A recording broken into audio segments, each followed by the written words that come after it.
You're listening to a 4x4 Radio Network podcast. This month's Centresteer podcast is sponsored by Commonwealth Classics. Commonwealth Classics is a direct importer of classic vehicles from Europe and South America and has a rotating collection of rare and unique Land Rovers. Their showroom is located in Virginia, just 45 minutes from Washington, D.C. Visit www.cwclassics.com to view their current inventory of classic vehicles.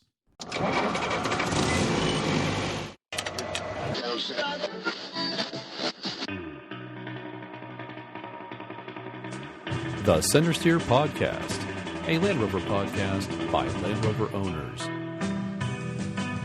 Welcome to the Centresteer Podcast, the first Land Rover podcast on the planet. Centresteer is a podcast by, for, and about Land Rover owners. This is podcast number 83 for February of 2020. I mentioned the date because I don't know when certain people will be listening. They may be, I know there's people that are behind. Right now, it's February of 2020. Well, I'm your host, though, John Costage. Joining me over Skype is Harold, Morgan, and Dixon. Welcome, gentlemen. Hey. Good day. Thanks for having me. Dixon, are you hurtling over the highways and byways of North America? No, this time I am happily ensconced at home up in Canada. Nice. You're stationary. Does that mean we'll hear the grandfather clock at some point? It should go off shortly. Just back, actually, from the winter romp. Yeah, we'll talk about the romp in just a few minutes. Our guest this month is Tim Smith, otherwise known as the Rover Whisperer.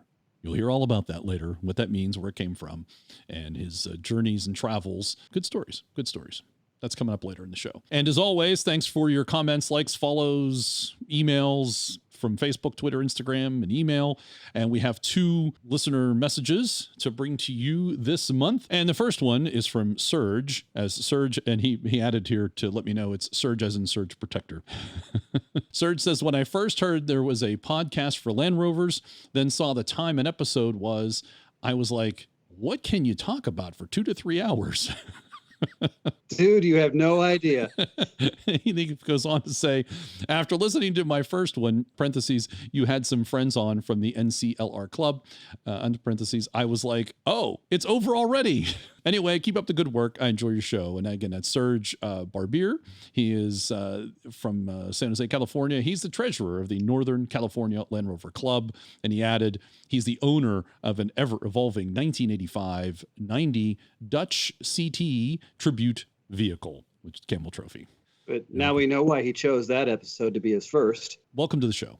Chris Lyles, who has previously messaged us, follows up here, and he actually got to see a new Defender. Once again, I was pleasantly surprised that you read my email on the show. Just finished listening to the podcast with Brian and Dave talking about the LA Auto Show. San Diego's car show was over the new year, and I just went to see the new Defender. You have read and talked it to almost to death, so I'll just hear just the highlights. Only one Defender, which was a 110. Photos of the interior always impressed me, but not in real life. Looks a lot like a D5. Dash is 2 LCDs, no character at all. Best compliment I can give is a millennial sat in it with me, and she said, wow, it's so plain.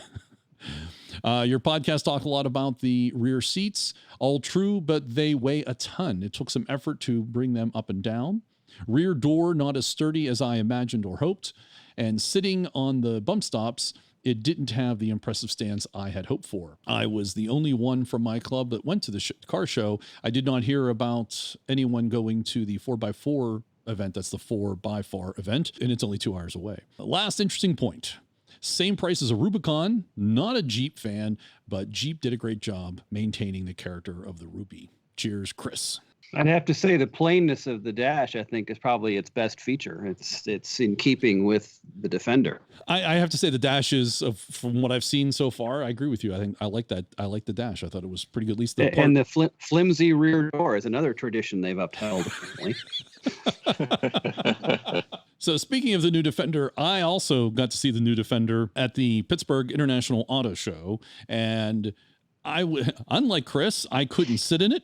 I couldn't drive it. I could touch it, but it was behind those, the barriers that were, of course, they were half an inch away from the vehicle.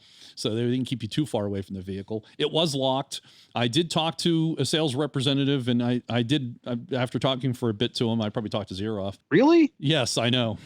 I said, any chance I could sit in it? And he goes, oh, we don't have the keys. So I couldn't. It was a prototype, and this was a 110. It was the X model, which I think is the super high-end off-road version. The tires were wonderful. The tires were really knobby and looked really great on that one. As I said, I couldn't touch it, or excuse me, I couldn't sit in it, but I could look inside, looked underneath, looked on top. A couple of the highlights for things that I think interest me. I did open up the fuel door, by the way. The fuel door was unlocked, so it doesn't lock when the vehicle's off, apparently, like my Jetta does. And there was the normal fuel location and fuel filler, but there was a secondary one. I'm assuming that was a DEF for diesel. Going to have a DEF filler there right next to it. So that's so that's probably what that would be if you had a diesel then. There was no cap on it or anything. It wasn't blue. It was just a blank thing there. But all right. You could tell that there was a secondary, smaller fill access point. Yeah, that would be for DEF, but apparently if it's blank, then this one was not a diesel. Correct. Those square panels that we don't like, we're not talking about the boxes, those panniers. I'm talking about the square accent panels.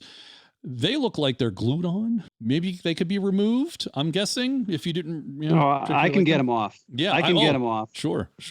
Yeah. I did kind of. Anybody out there buys a 110 doesn't like those, just bring them by. I'll snip them off for you. The underside was completely flat. There was no, diff didn't hang down. There was nothing that you wouldn't expect to be there, but it was very flat. Everything looked all tucked up. So that was, I think, a nice thing, at least on the under. No, that is good. Yeah, there was nothing protruding Makes down. it better for dragging through the mud. Yes, the stance looked good. I thought it was, it certainly is, as we've heard, probably bigger than you expect. Although after seeing all the pictures and other things, I thought it had a nice stance. I thought it looked the part. It was, large, and you could certainly fit in, 4 adults and their stuff in the back. Again, I couldn't get inside to actually verify and check all that out. I'm just going based on what I've seen from pictures and videos and things, but it definitely looked the part from the outside. This one was not sitting on the bump stops like our listener was saying. No. This one was not. It was okay. Yeah, it certainly had height and stance. I certainly didn't look low down or in, like in an access mode. Well, I guess for $89,000, probably does have the air suspension, I'm guessing. It probably doesn't have the coil. Oh, yeah. I will say, as looking at it close up and then you see it, something dawned on me. It had, because it did have the roof rack and it has the little cutout for the antenna and the camera that's up there, and nice hooks on the outside so that you could front and rear. It had a worn winch. So all these considerations for off-roading, but the one thing I've worried me that they didn't consider was close trails where you're next to a tree or lots of trees, and you're worried about the paint job, you're worrying about getting it hit or dinged or striking something. There was no side, no limb risers, and there's no provision for limb risers that I could see, or you'd have to certainly do your own thing. And there's certainly, there was no side tree, like sliders or anything. Exactly. And I know they've provided for all these other off-road things, which is fantastic and great, and we completely support it. They haven't been on, East Coast trails where sometimes the trees are there's, brush that's real close to you and you have to navigate this trail. And if you're going to take a $80,000-$90,000 truck off-road, are you going to want to do that? I don't know. That was and then add the panniers in on the sides, and it's even worse. Right. Yes. Yeah. Exactly. And I know they do have side rails, but I believe those are mainly for access. But they think that maybe the off-road version would have ones that could go out a little further and keep limbs away, or at least a mechanism to put in up to the roof rack, and so you could have limb risers. I think those side rails are about as functional as the plastic checker plate on the front wings. It may very well be. I know there's 3 different kind of side rails. For all the thought and effort they put into everything else, to have easy accessible recovery points, to have the roof rack and make sure the camera isn't interfered with by the roof rack, and having a capability for a winch in the front. Like, maybe you could spend a little extra time too on these other things, just to seem. It was just, I guess, a little surprising to me about that. But my real rant is not about the vehicle at all. It's about marketing. I didn't know. Or lack thereof. Yes, I did not know that the truck was going to be at the Pittsburgh International Auto Show. I looked on the website. I checked the different dealers. There's now 3 Land Rover dealers in Pittsburgh now. There used to be 2. And I checked those just because I would like to, if it's going to be there, I'd like to go. Ended up, I couldn't make the winter romp, and I thought this would be a nice opportunity, I could do this instead. And the show runs, Friday through Monday. This was over the President's Day weekend. And Sunday, I saw a friend just happened to post that, hey, there's the Defender here. I got pictures with it. And I'm like, what? So thankfully I could go down on Monday. Tickets were half price, and which is nice. And I went. So, for at least could have done something. They talk about marketing, and we're going to have a story later talking about marketing and when it comes to the new Defender, and they're trying to market to new people and get them interested in the Defender. Here's an opportunity. You've got this truck coming here, and I know Pittsburgh's not center of the universe, even though I talk about it like it probably people think I think it is. I know it's not, but you had an opportunity. The truck was here. I thought that was Macedonia. Bulgaria and Macedonia. Come on. But at least do a little advertising, even to say that even if you just put on the website or have the Land Rover dealers, they got enough ads they run, they could say, we're going to have the truck there. Come on out and see it. Check it out. And try to get people interested in that model, especially for, we've got people in the Pittsburgh area that work for Google and some other high-tech companies that they've got some disposable cash that might be very well interested in a vehicle like that. There's enough people interested in Land Rovers that they feel the need to have 3 dealerships in Pittsburgh. So therefore, right, especially when there are states that in the U.S. that have no dealerships at all, complete states without them, and Pittsburgh has 3 in the area alone. Yeah, I guess that's my negative. I guess it was really around the marketing and the advertising of it. Is you didn't even know that it was here. I just happened to notice it because thankfully friends said it was there. They had high-end Lamborghinis and Ferraris, and those were on the website so that you knew they were there. And they had list all the other dealership, manufacturers and the cars they had. And you look at Land Rover and it just said their normal lineup, not even anything extra. Yeah, that would be a perfect opportunity to see the new Defender for the first time. Yes. Well, similar to their 4x4, which was also poorly advertised. They've got a message they're giving, but it's hard to find. Yeah. I think maybe that's a better way to put it. Yeah. Yeah. And they typically have done great advertising and marketing. We've talked about it over the years. They've done some really nice stuff. This time it's like, especially, and I guess it's further into the rant. I was going to stop, but I guess further into the rant. Yeah. Why stop now? New model, reintroducing this special important model that in some ways is the future of the brand. It's a halo car.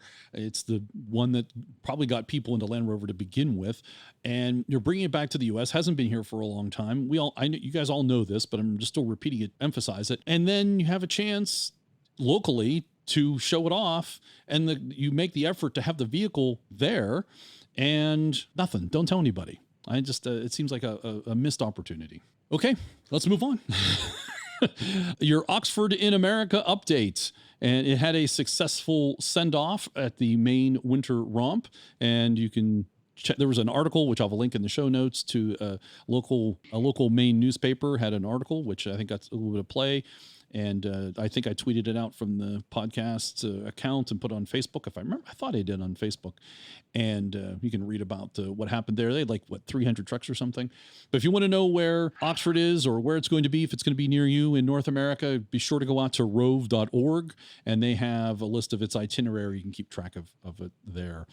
So let's talk about the Maine Winter Romp. I said I couldn't go at the last minute. I wasn't able to make it. And I believe from what I read, there was a outstanding turnout, like more than double the trucks that you normally get. Oxford was there. I believe you were there, Dixon. So Dixon, we're going to make you our Maine Winter Romp correspondent. Well, I was there. Just before the event started, there was some 220 trucks that were pre-registered to be there. How many actually showed is going to be somewhere north of that number. Yeah.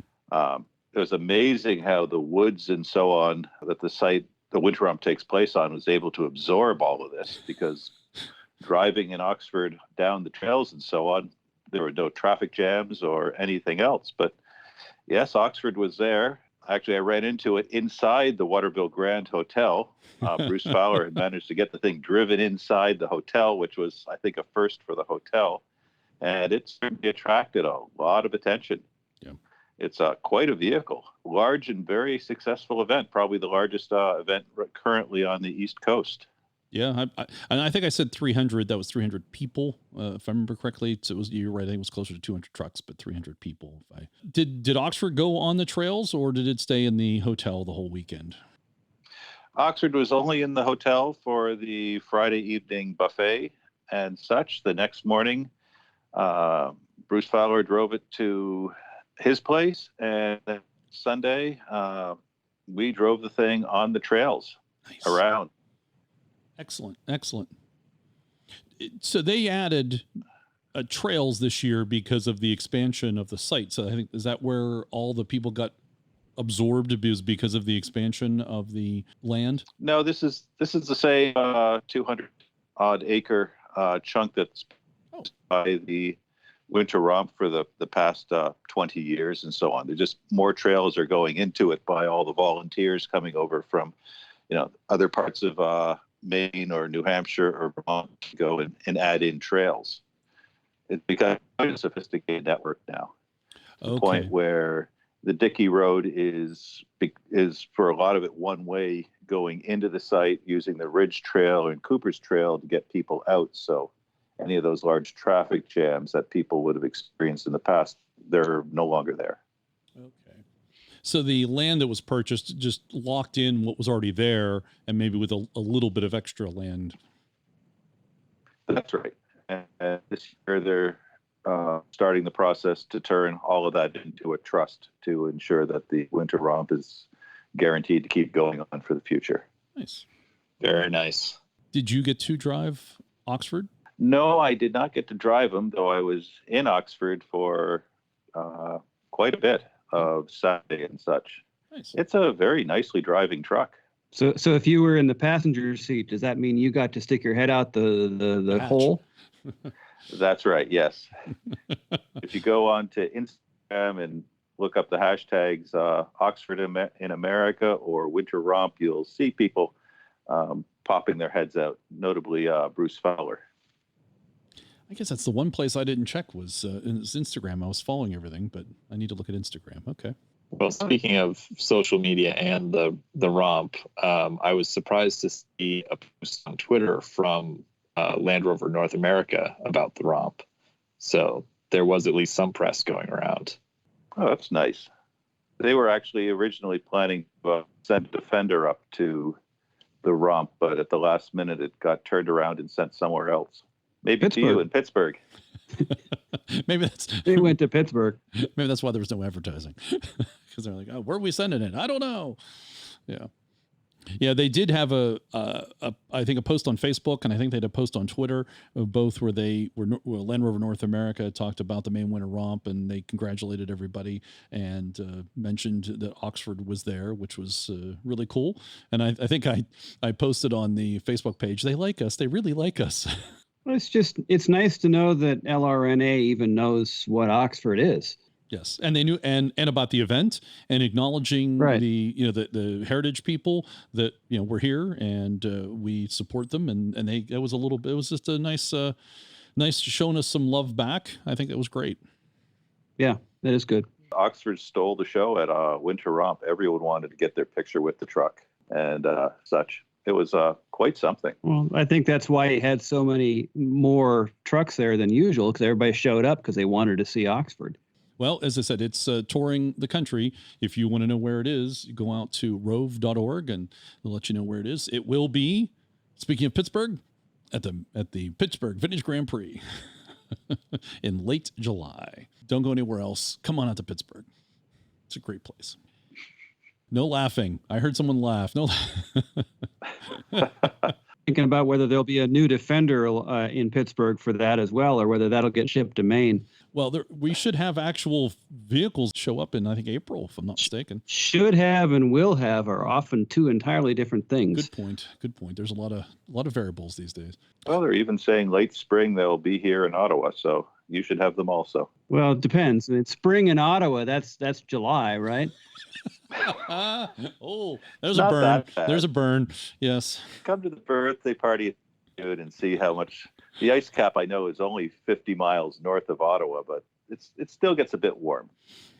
Yeah, and the mosquitoes too, as I recall. They're usually done by then. There's still a Really? lot. No, but they're that not. bad. No, they're not. Those mosquitoes ate us alive the last time I was there. There were. You have 2 seasons up there: winter and summer. That's it. You don't have 4 seasons. Well, we only had 2 in Minnesota, winter and road repair. Well, if you enjoy these scintillating conversations and our interviews with figures in the Land Rover and overlanding community, you can support the show. Visit our website, centresteer.com, and for all the details. You can be a regular podcast supporter through Patreon. You can also be a one-time supporter through Buy Me a Tea. You can show off support by purchasing a T-shirt or a sticker.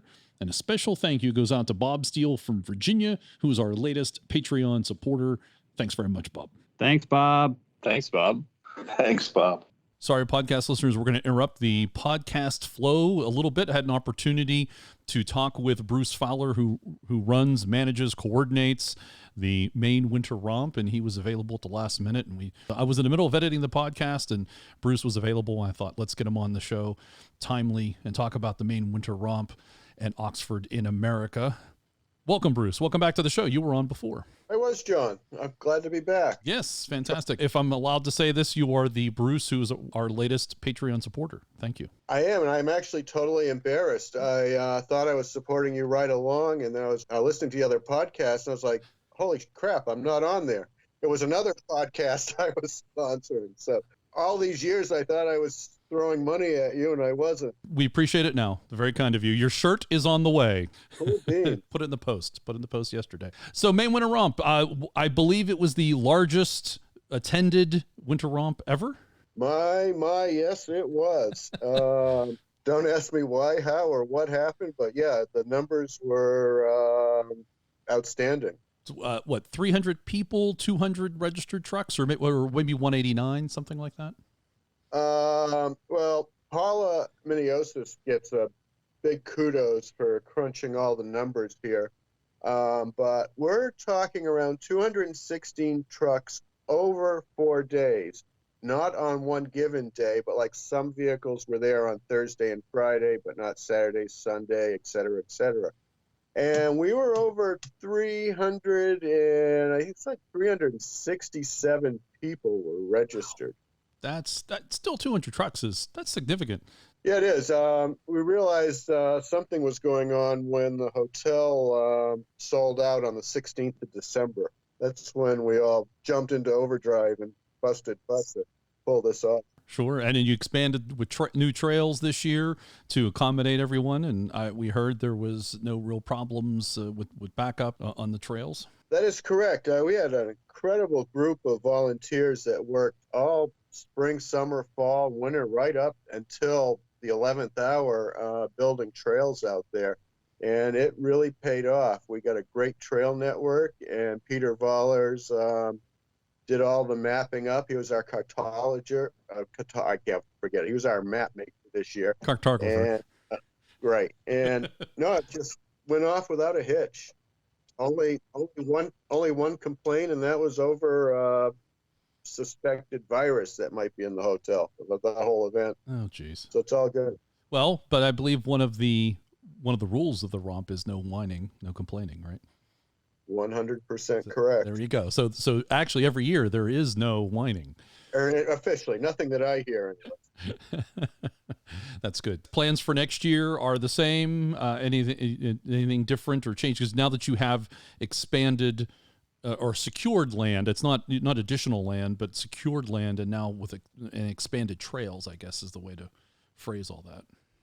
Correct. We still have the same amount of property, but we own it all now. So we have a blank slate as far as building trails, whereas before we were limited by the landowner's permission to do so. We have more trails in the work, but we're going to put a little bit of hold on those for a moment because the Dickey Road, which is an unmaintained town road, needs some repair.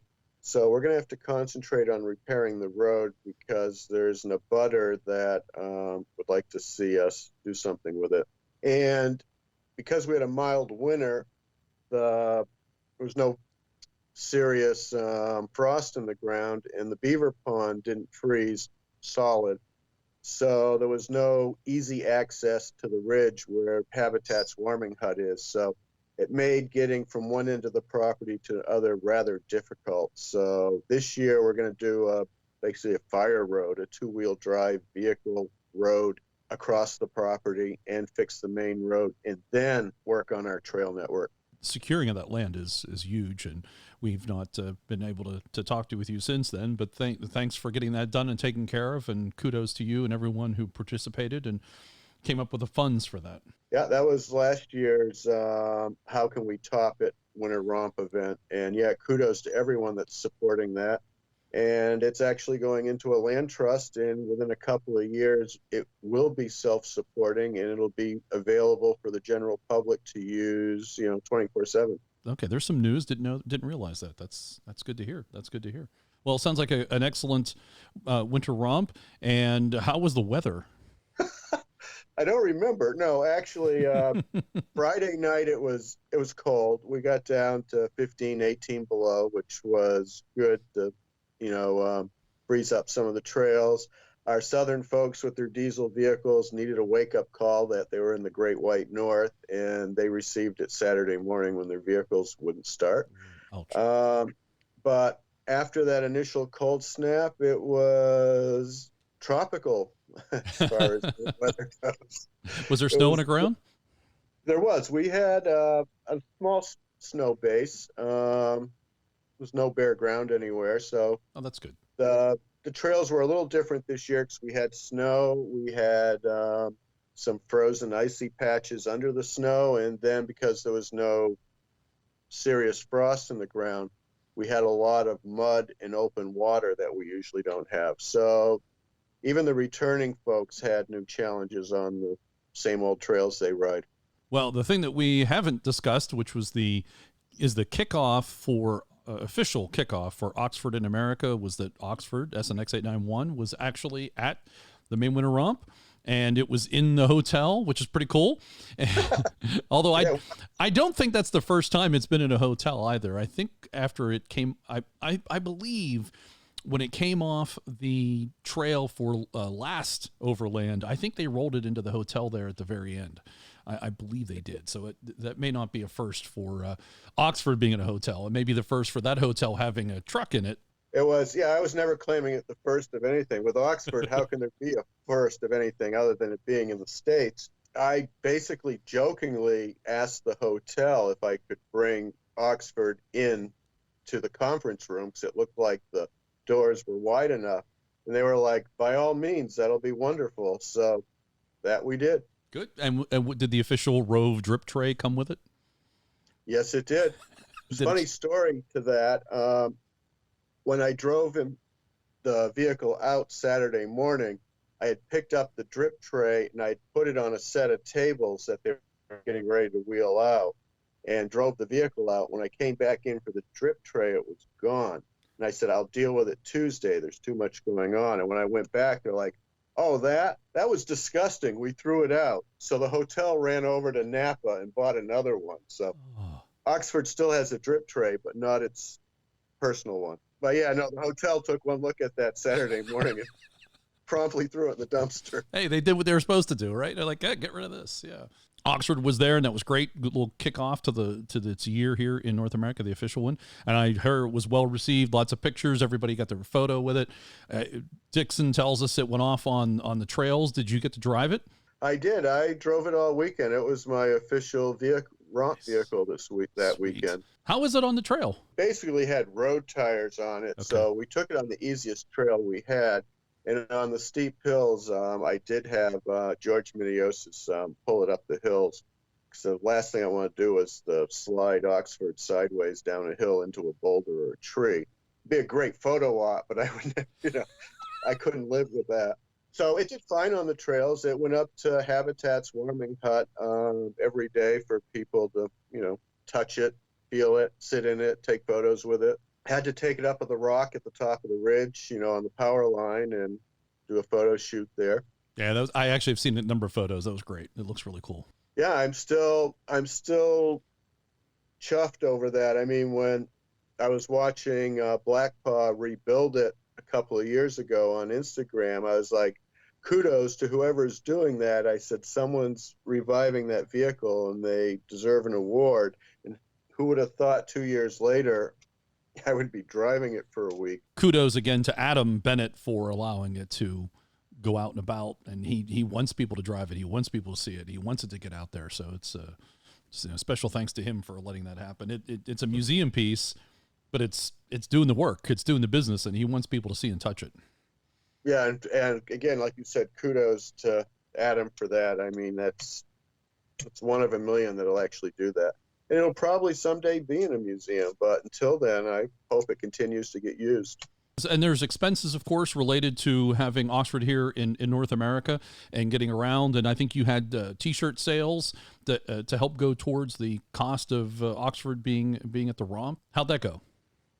It went really well. We had T-shirts, hooded sweatshirts, and we had etched 16-ounce, pint glasses made up for it. It went well. We're on our second T-shirt run because folks that didn't order a shirt showed up at the event and went, So I think that closes tonight or tomorrow whenever Paula pulls the plug on it. Maybe she could keep it open for a couple more days for podcast listeners who may want to purchase a shirt. I can suggest that. They can just go to the winterromp.me website and click on Oxford in America and order the shirts. There's always hurdles with things. One, the T-shirts are a lot of work on our end to coordinate that. The person that's been screening them since day one retired this year, so I had to go out and find another local person because with Winter Romp, everything has to be local. And so I had to create a new working relationship with them. And I've always made my own screens, but I did the graphics, but they had to make the screens. So it's been a little more difficult to get the shirts out, but we did get them out. I sent, sitting in the Oxford shirt account, I had $2,321 sitting there. So I sent that off to Virginia this week. Once this final run is done and over with and all the postage is dealt with, whatever is in that account heads off to Oxford. So we're happy. I had an official goal of $2,000 towards the fund, but an unofficial goal of $3,000. So I'm guessing we're going to be pretty close to $3,000 that Winter Romp has raised towards Oxford. And like any old vehicle, it's expensive. Even here, we had to replace the thermostat. We had to add hypoid and repair turn signals and brake lights and that. So wherever he goes, there's going to be maintenance issues. And with maintenance comes the fact that someone has to pay for it, plus transportation costs. Schlepping that thing around the country is expensive too. So it's really important that if you want to see Oxford, if you want to contribute to Oxford traveling across the North American continent, go out there to the GoFundMe page and give some coinage. Yeah, we'll have a link, of course, in the show notes for that. You can also purchase a shirt for if the Maine Winter Romp official shirt, and that proceeds there will go towards Oxford. But there's also the GoFundMe. Excellent. Yeah, it does cost a couple bucks, and there's insurance to pay, and I know that's a hefty price. The vehicle needs to be insured, and we all know what American car insurance is like. So at least you and I do, and that's not a cheap amount. And getting it shipped, so some people are using their own trailers or services and taking care of that, but there's still at times going to be costs where it has to be transported, flatbedded, or just pay for fuel. As you said, there's also some unintended repairs that have to be taken care of too. Is it? Rove just had to pay to have the clutch replaced. That wasn't a cheap bill, and there'll be more maintenance. More maintenance down the road because Adam lets it out and for people to see, use, and I won't say abuse, but use and see. How's that? Don't want to say abuse. Well, don't abuse Oxford. You don't abuse a Land Rover. You just use it, and they're meant to be used hard. Bruce, thanks very much for coming on the podcast last minute. Appreciate it. Glad you had time. Thank you for all you do for the Land Rover community in North America, putting on the Maine Winter Romp, securing the land for future use, and hosting Oxford in America. I'm glad I can do it. That's all I can say. And thank you for keeping this podcast going. Yes, and winterromp.me, Oxford in America. Order your T-shirts and sweatshirts, and all 100% of the proceeds go to the Oxford campaign. We don't keep anything. All right, let's get into the news finally. So JLR boss Ralf Speth is stepping down. JLR boss Ralf Speth will step down from his role as executive director and chief executive officer in September, the company has confirmed. Chairman of Tata confirmed that Speth, quote, has agreed to maintain his relationship with Jaguar Land Rover by becoming a non-executive vice chairman, unquote. He will keep a place on the board of holding company Tata Motors. He will also keep a place on the board of on Tata Motors, Tata Sons, excuse me. A search committee has been formed to look for Speth's successor, and Speth said in a statement, quote, I feel very honored to have worked with so many dedicated and creative people, both inside and outside of JLR. We have elevated Jaguar and Land Rover. We offer our customers multi-award winning products and will continue to surprise with the best pipeline of new, innovative products we have ever had, unquote. And another article here from Automotive News Europe had a good summary of the activities that Speth has overseen. JLR saw a stream of investments in product development and manufacturing. In the Speth era, JLR introduced the F-Type, Jaguar's first true sports car since the 60s, took the Range Rover brand into a new segment with the compact Evoque, which propelled Rover to record global sales, beat bigger rivals to market with the battery-powered crossovers with the Jaguar I-Pace, which has garnered a number of industry awards, approved an all-new version of the iconic Land Rover Defender SUV, which is launching now, became a global automaker by opening plants in China, Eastern Europe, and South America, began building its own engines again, but despite Speth's achievements, the luxury automaker has continued to struggle with quality. But under Speth, fast-growing Jaguar Land Rover made little improvement in its quality ratings, quality concerns hampered by the company's growth in China, where angry customers were so frustrated with their vehicles in 2018 that they protested in front of the company's headquarters in Shanghai. So there's Speth is on his way out in September. I think he has to go. I think is it a UK or is it a Tata requirement? I think when you turn 65, you have to step down. I don't know. I'm still working on the idea that the Chinese are complaining about quality. Well, that just tells you how much the Chinese market has changed or how much Land Rover hasn't. Yeah, that's a scary thing when the Chinese are complaining about quality. Well, their quality issues go back to British Leyland. Right. All right, so good luck to Mr. Speth on his retirement. JLR scales back production at 2 plants. This came out early in February before, we'll talk in a few minutes about the coronavirus. So this is before the coronavirus effects. According to Reuters, JLR will halt production at its Castle Bromwich plant over a 4-week period from late February until the end of March, following a reduction in demand for the Jaguar XE, XF, and F-Type.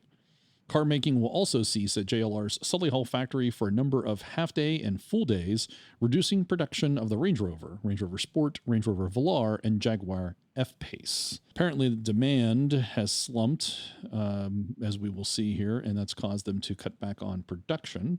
Vehicle sales targets slashed in wake of virus outbreaks. So now we're seeing articles where the coronavirus is directly affecting things. Automakers in China are canceling sales targets and offering subsidies to tide their dealers over during the coronavirus outbreak that has slashed traffic to showrooms across the country since late January. This is all in China. Some 70% of dealers polled said they have seen almost no customers since the end of January. Number of automakers have, as I said, changed their policies and targets. JLR in particular has removed monthly sales targets for its dealers and offered subsidies on their inventory to alleviate financial pressure. So nobody's healthy enough to go out and buy a car, and those that are healthy enough don't go out because they don't want to get it. Right. Well, there's a huge chunk of China that isn't working. In fact, China car sales have plunged 18% in January. And the next headline to this is the coronavirus could make things even worse. Yay. Major automakers sold fewer than 2 million cars in the country, China, an 18% plunge from a year earlier, according to the Chinese Association of Automobile Manufacturers. The group compiles its monthly tally by collecting data from China car makers. The coronavirus is hitting a Chinese car industry that's already under huge stress. Sales have now declined for 19 consecutive months, according to the association's data. The outbreak will disrupt China's auto supply chain, the industry group said, adding that the disease could have a butterfly effect on the global car industry, which shows up in the next couple articles. This is February 10th. JLR warns of supply chain issues outside of China. Potential disruption to its supply chains outside of China 2 days after conceding the coronavirus is likely to affect its fourth quarter performance. Parent company Tata extended a shutdown of its unit JLR plant in Changshu in China on Friday due to the outbreak. So this is February 10th. Even at the end of the month here, we're at February 23rd. They still haven't released, that I've seen, any financial information. We normally get that about 10 days in on sales for the previous month and quarters, and I haven't seen that at all. So I suspect it's all because of the coronavirus affecting their sales targets and information. So February 10th, you heard about them saying that this is going to affect things. And then February 19th, JLR is flying parts out of China to keep its European factories open. JLR is flying auto parts made in China to its European factories instead of relying on slow-moving cargo ships as the coronavirus outbreak puts a dent in its supply chain. But its CEO says it's too soon to say whether that will be enough to keep those assembly lines open and building cars. Quote, parts that are normally 6 weeks on the ship, we can fly them and it's more expensive, but at least we can carry on with production, unquote, says Ralf Speth. However, he said it's still not clear if its Chinese suppliers will be able to ship the parts that JLR needs by either air or sea. Chinese factories are struggling to reopen because of the restrictions stemming from the coronavirus, and the death toll continues to climb. At the moment, JLR Rover plants will run out of 17 different parts after 2 more weeks of European production, he said. The company hopes to restart its own production in China next week, but at the moment, there is virtually no demand for cars in China, previously the world's largest market for car sales. And he finishes by saying, quote, there are no sales at the very moment in China. Dealers are not back and there is no demand. So that will be a huge impact. It's coronavirus affecting, just as JLR is trying to recover and get back on its feet and come out with a brand new model and reintroduce it to the world. So they can't sell them there, and they can't get the parts to build them in England either, because the parts come from China. Right. It doesn't say how many of them are. I mean, it does say 17, but those were like critical ones. But everybody has Chinese content in everything they're doing. And so if China is not working and not making stuff, everybody on this planet is going to be affected. Yeah. And most vehicle manufacturers at this point use a just-in-time manufacturing process. So when one portion of your pipeline goes down, that shuts everything else down.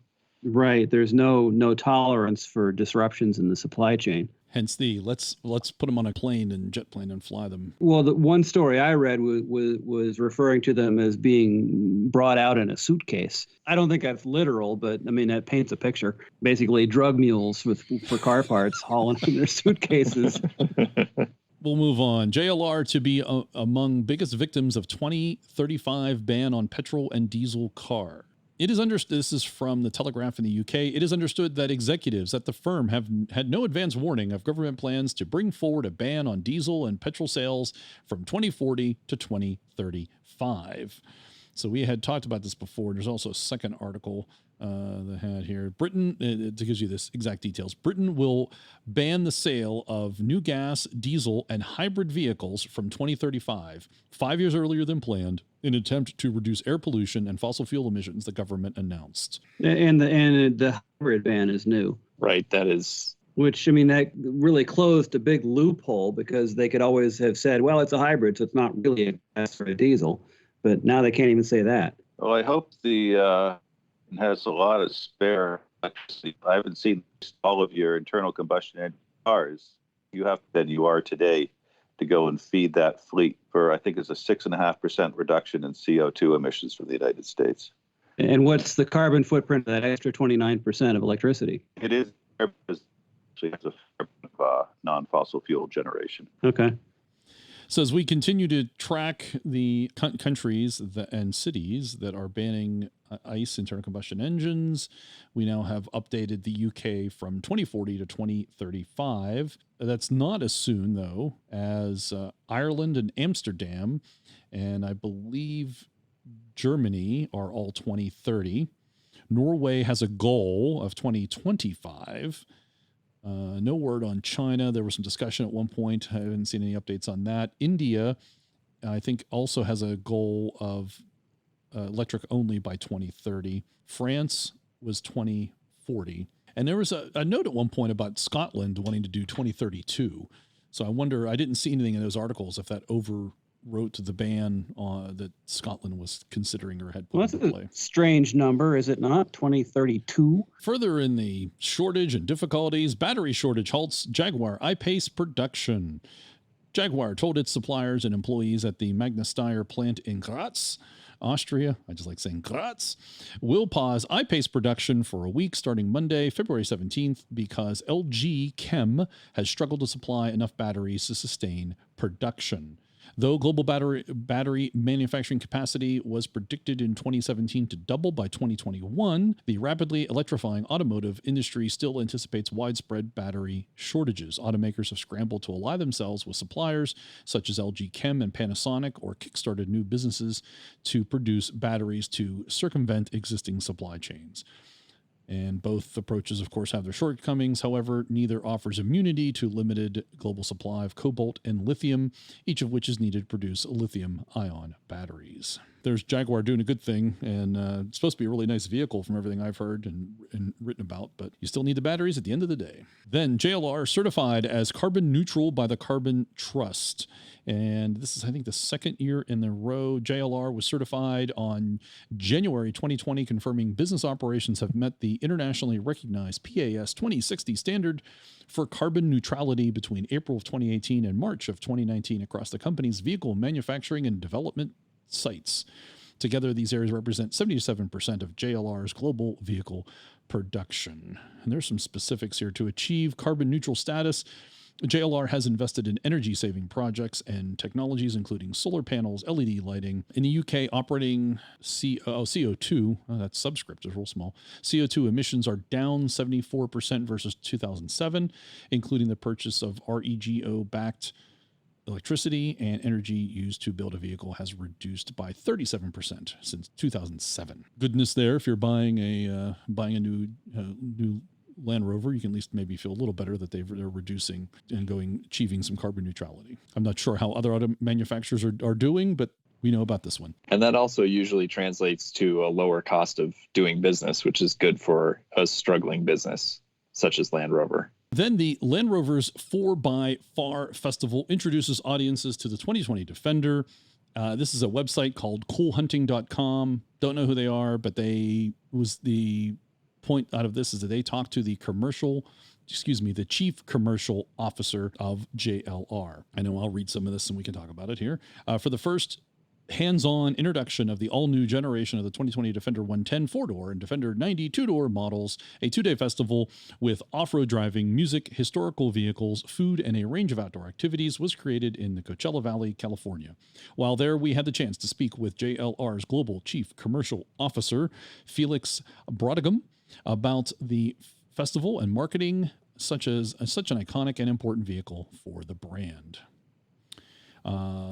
Launching it this is not Felix here, but generally the article is saying launching it required more than a standard advertising campaign. Hint, hint. I'm pulling some of these things out because of my experience at the auto show and not knowing about it. But Brodegum said, quote, I said to the team, this has to feel different. Let's be honest. How often in your life do you have the chance to relaunch an icon? To completely reinvent an icon for the digital age and a whole new target group. Let's also use it to give Land Rover more momentum. Let's use it to pull up the whole brand, unquote. The 4x4 was the brand's largest activation? That's what it says, activation yet, and was an impressive one. Scott Score, Vice President of Communications at JLR North America, noted, quote, being rooted in authenticity is really meaningful to younger customers who don't know Defender's history, unquote. And that was one of the drivers behind creating the elaborate event. Quote, every Land Rover has to have purposeful design. It has to be the most capable in its segment. Range Rover adds refined luxury to that. Discovery adds total versatility to that, Brodigan said. For a few years, that was missing in the market was its third pillar. Defender is an unstoppable 4x4. You will never, ever hear us use the word SUV in the context of Defender. It's just an off-roader, a 4x4. Now the Discovery pillar can be a true, proud, very capable SUV. And Range Rover can continue being the most capable luxury car, truck, SUV, whatever you want to call it. It's just an ultimate expression of capable luxury, unquote. I like the capable luxury. Yeah, I like that. That is good. It is actually, I did like that. Call it whatever you want. It's capable luxury. Sure, goes on to say, quote, we have quite a cult following and the name is known to a certain degree, at least in certain special interest circles. But it is a very, very small customer base. That's us. Hi. Hi, was his name Stuart? I think it was. Hi, Stuart. It's us. We're the small, passionate, small customer base. That customer base is extremely opinionated too. Really? He didn't say that, but that's in the article right after this. And it's important to acknowledge their passion for previous generations and to try their best to get them to see the next generation as an evolution and not a replacement for the iconic vehicle. A trip to the brand's Classic Center in England was hosted for some media who hold on to that passion. And they were shown the passion the brand has for its historical vehicles. They were then shown, before most, the new Defender and the original context help win skeptics over. I think that would have been Brian Joslin of Alloy and Grit, right? He was in that group. We're not really mocking you so much as it's interesting to be called out so in such a way as, yes, we're the special interest circle and the opinionated people. Ignore our passion at your peril. Bromgarten sends towards the end here, quote, we have a very important shift in the U.S. market toward the next generation of premium segment car buyers, unquote, referencing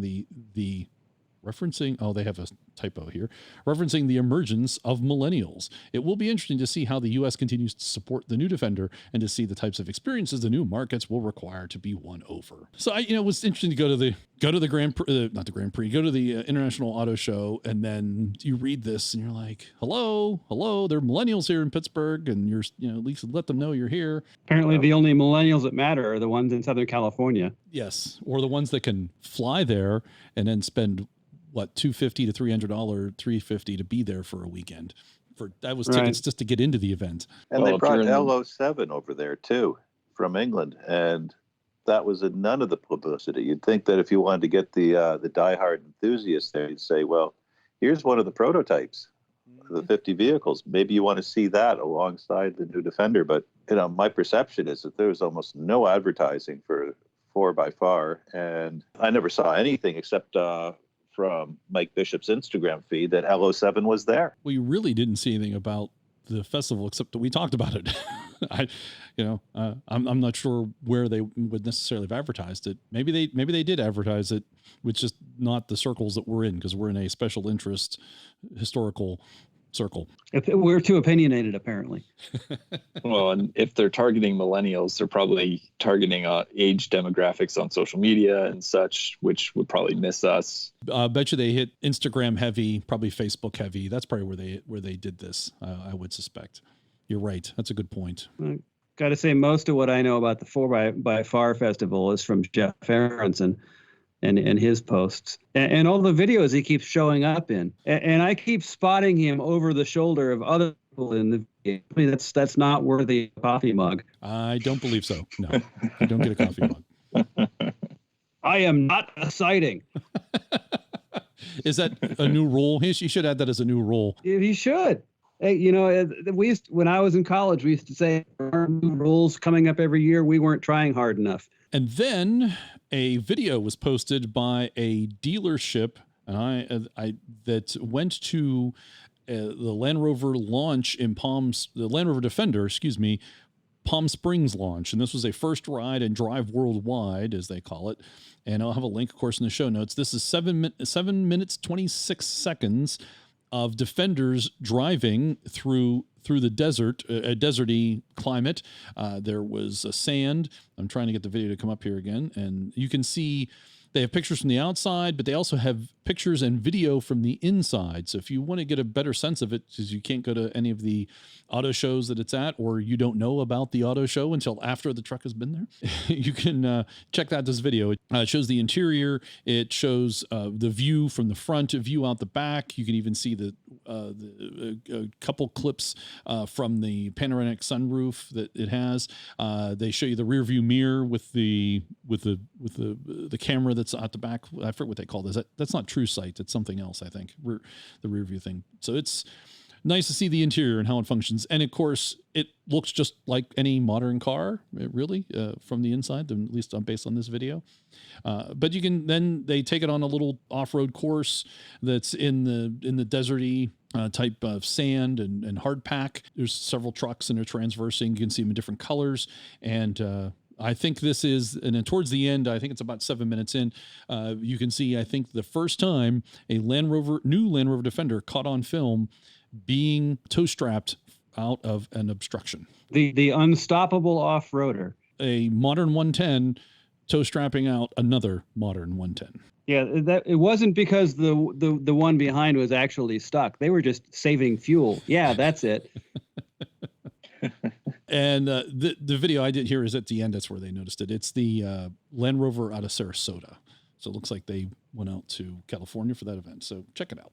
I'll have a link in the show notes. That's a bit of a trip. Well, they probably went for the Trek competition, right? That would be my guess. Oh, that could be. Yeah. Because I think they did the Trek competition and they had this new Defender launch for dealers to learn about it. Because when I talked to the Pittsburgh Auto Show and I talked to the rep, he had driven the new Defender. So he had been out to, I believe he said he went to California, I think in January. So all around that same time.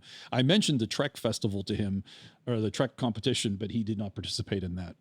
Did he know what it was? I believe he did. I'm trying to remember. What he did not know was what a series truck was, and barely knew what an original Defender was. He knew what they were. He'd heard that this is a return, so therefore there must have been one at some time. I told him I'm going to have to I have to drive my Series 3 over and take it onto the lot. He's like, oh, sure. I mean, he was really nice. He was nice about it, but he could tell he wasn't knowledgeable about any history. That seems to be an epidemic amongst Land Rover dealers. I'm kind of mixed about that. They are trying to pivot to other different kind of buyers. And do you want to spend all your time knowing about the history when that's not going to sell you a truck? Well, no. And when you're hiring a salesman, you don't give them a history test. Of course, as we know, Range Rover owners don't know that they're driving a Land Rover either. Yeah, really. Why is this person in that old Jeep waving at me so enthusiastically? Exactly. Hey, Land Rover. I'm a Land Rover. What? Who? What? Speaking of Range Rovers, the 2022 Range Rover Sport Spy Shots. Land Rover has been spotted testing a prototype of the redesigned Rangy Sport. The new midsize luxury SUV is expected to debut alongside a redesigned Range Rover OG late next year. Are we calling them OG now? Is that what we're doing? We're calling the original Range Rover. Oh, dear. We need to come up with something. You can't just say Range Rover. You got to call it something else. You can't just call it a proper Range Rover. All right. It's expected to debut alongside a redesigned proper Range Rover late next year, which means we'll likely see it arrive as a 2022 model. Compared to the current Range Rover Sport, Land Rover's design team looks to have implemented a boxier, more upright shape from the redesigned model's cabin. The wheel arches also appear to be a bit less pronounced. Finer details like the accent and the lights are similar to what we would see on the redesigned Defender introduced for 2020. Underpinning the vehicle will be Land Rover's MLA, the modular longitudinal architecture platform that debuts this year in a redesigned Jaguar XJ. It was previously thought that the platform would debut in the redesigned Defender, but Land Rover went with an evolution of the D7 platform instead. The D7 platform underpins the outgoing proper Range Rover and Range Rover Sport, as well as the Discovery. The new MLA platform has been designed to fit battery electric powertrains and will eventually underpin most models for Jaguar and Land Rover brands. The platform will also be lighter than the aluminum-intensive D7 platform. Well, they certainly need the electrification before 2035, apparently, and lighter could go a ways as well. Oh, yeah. Batteries are heavy too. So yeah, you definitely need to lose weight there as you're going to gain weight in batteries. I mean, you're going to lose weight everywhere you can just to make up for all you're gaining in the fuel tank, so to speak. All right, into some new Defender news in a way. So you can watch new Land Rover Defender's sweet jumps in new James Bond movie. I did see some comments online about people saying, I can't believe that you've taken a brand new Defender and hurt it and trashed it and all that stuff. But it was still cool to see. These were all the prototypes that they sent to the movie set. Well, you know why they do that, don't you? Well, they're trying to sell them. They do that because they can. Land Rover has released rehearsal footage from the new Bond film, which shows multiple Defender 110s catching air and hurtling down hilly terrain. A lone Defender then gets dirty, ripping through the swamps and rivers before flipping over, landing on its wheels, and scurrying along with only minor damage to its bodywork. It's worth watching the videos. It is cool. You see 3 or 4 Defenders getting air all at the same time, and then you're like, oh, okay, that's really cool. And then one rolls and gets back up and keeps going. That's even cooler. They need to play like Dixie on the air horns while they're doing it. According to Land Rover, the 10 Defenders used in the film had no alterations to their body structures save the installation of roll cages. The new Defender arrives this spring just in time for No Time to Die, which hits theaters in the United States on April 10th. And how many of those 10 Defenders were still usable after they were done filming? Exploring Land Rover's warranty. Motor One does this. This is for the U.S. only, because at least this is where it applies. And I want to bring this up because if you're thinking of buying a new Land Rover, this is important. Or if you're thinking of getting maybe a certified Land Rover, this is interesting. We're not going to read you the whole thing. It's a long list of things to consider. There's digging into the warranty. What does it cover? What doesn't it cover? FAQs. Can you get a third-party warranty for a Land Rover? So all sorts of good information here for you. So I'll just pull out a couple things we can talk about just to bring to your attention. Land Rover's 4-year, 50,000-mile bumper-to-bumper new vehicle limited warranty is pretty standard among luxury brands, although some offer longer coverage. A way to continue that coverage and offset expensive repair costs is through an extended auto warranty. We've researched the best extended warranty companies and give our recommendations below. Again, this is Motor One. Some examples here of the warranty that comes with for a new Land Rover. New vehicle limited warranty, bumper to bumper, is 4 years, 50,000 miles. Hybrid battery, so it's for the Range Rover and Range Rover Sport plug-in models, is 8 years or 100,000 miles. Adjustments, including certain wear parts, is 12 months or 12,500 miles. Vehicle battery, this is the standard battery, not the PHEV battery, is 4 years or 50,000 miles. While the company refers to its warranty as Land Rover Passport to Service, the warranty does not include complimentary scheduled service. You can purchase a prepaid scheduled service plan from your Land Rover dealer if you wish. How does Land Rover warranty compare? And this is comparing it, I think, to other brands, and they ranked it about mid-pack among 35 brands. Jaguar Land Rover sister brand ranked in the top 5, while Jaguar's warranty includes 5,000, 60,000 miles of complimentary scheduled maintenance. Land Rover's warranty does not include scheduled maintenance at all. What's not covered by Land Rover's warranty? No brand's vehicle warranty covers every single part beyond the 12-month, 12,500 mile adjustment period. Land Rover does not cover wear parts, nor will you be covered for damage resulting from misuse of the vehicle, such as overlanding, racing, or using the vehicle as a stationary power source. I was going to say, if they find mud under the truck, do they avoid the warranty? And if you're using it as a stationary power source, that means if there's a power outage, don't use an inverter to use the Land Rover's engine to power an appliance. Okay. That seems odd to me. I could think of better ways to do that, but okay. But in an emergency, if that's what you had to do, that seems like that would void the warranty for some reason. It's running. Right? The vehicle's running. How's that? Land Rover offers a certified pre-owned program, and here you will find many lease return vehicles plus trade-ins. All Land Rover CPO vehicles must be less than 5 years old and have less than 60,000 miles. Land Rover says that to maintain coverage under the limited warranty, your CPO vehicle must be serviced as recommended by Land Rover. That does not mean that you must have the work performed at a Land Rover authorized dealer, but the company recommends that you save all receipts for regular maintenance and emergency. So there's a lot more to go through on they review and discuss and talk about the warranty. But so I think it's a good place to go and check it out. I know it's not something that most people think about, the warranty, until after they have the vehicle and then they have a problem. But this is good information to have before you go in to the dealer. I think it's interesting that their corrosion warranty doesn't cover road salt. The northeast of the United States and eastern Canada, my God, we pour it on by the thousands of tons. Oh, yeah. So in other words, the corrosion warranty only applies in areas where things don't rust. Yep. Well, here's the list of things it does not cover.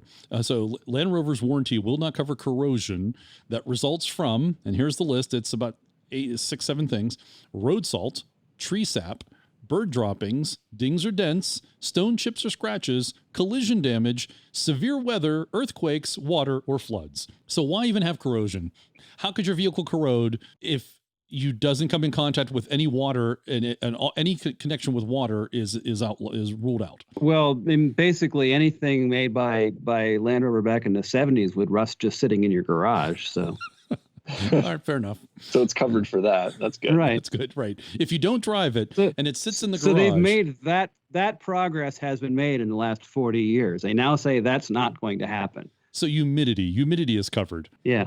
No, that's water. Yes, but they didn't rule that out. That was not ruled out. Wait a minute. They just said road salt, collision. There's no collision there. It's not severe weather. That's normal weather. That's not an earthquake. I guess it's just water. It just is water. So you're right. There's waters listed here. Okay. Is there an act of God clause in there somewhere? Not called out in here, but there probably is. All right. Moving on to some fun Land Rover news, I suppose, and things that interest us. The Land Rover Overlander of your dreams just went on sale. This was from Gear Patrol. The base vehicle is a 2004 Disco 2 with a V8 engine and 99,800 miles. The owner's ad contains 3 magic words you want to read for a 16-year-old Land Rover: extensive preventative maintenance.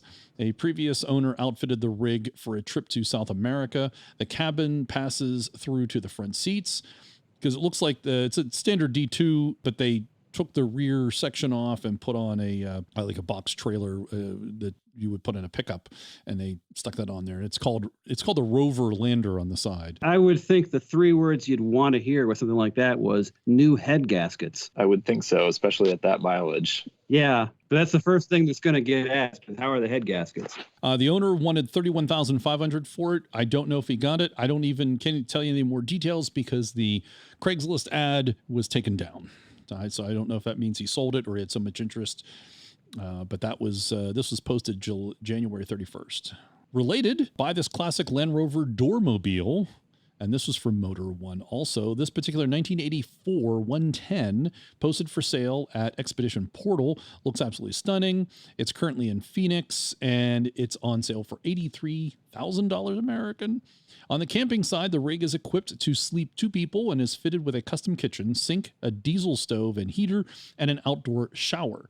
There's the pop-up roof that has fold-out bunks and raises to create a 9-foot ceiling in the Land Rover's living area. It's all very trick, and the end result is a handsome adventure. Okay, inside and out, we know that. It was originally sold in France as a standard 110. In early 2000, a couple in Germany bought it and turned it into a custom camper. They handled the interior uplift while Doormobile took care of the primary conversion, including the roof. It stayed in Germany for 10 years until it came to the U.S., at which point it came to the current owner. A newer 300 TDI 4-cylinder replaced the original 2.5-liter with 38,000 miles showing on the clock since the swap was completed. Extended range fuel tanks give the Overlander 600 miles of travel between fuel ups. It rides on an upgraded suspension with disc brakes on all 4 corners. If it was originally from France, does that mean the fiberglass roof is cone-shaped? France. We are from France. We are from France. And our final story. You probably saw this. I think at least here in the U.S., this made all the news, the normal news, and not just Land Rover news. Range Rover driver hit with DUI after driving up Magic Mountain ski slope.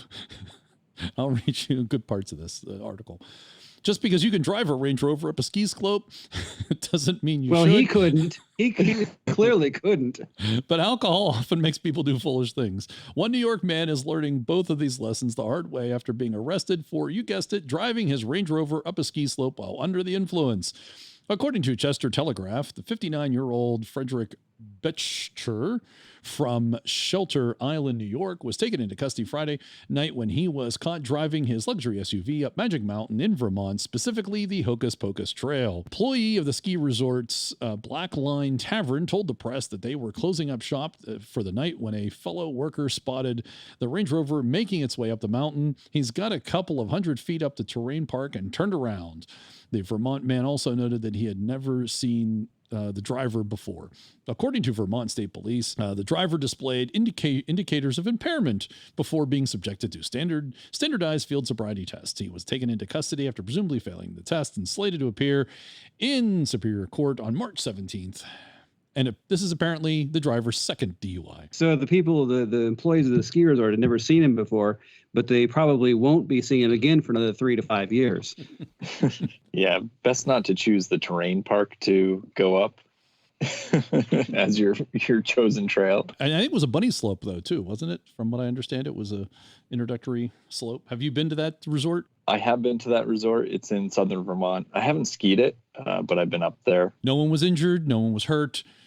It didn't take too much for them to fix the sod and the ground, so that was good. The Hocus Pocus was apparently not magical for the Range Rover. This is definitely a do not try this at home moment, but you should at least air down your tires before trying it. See, I'm guessing he was using street tires. I don't think airing down wasn't going to matter much at all. If he had proper off-road tires. I'm thinking he probably didn't have terrain response dialed into snow either. That's the news for February of 2020.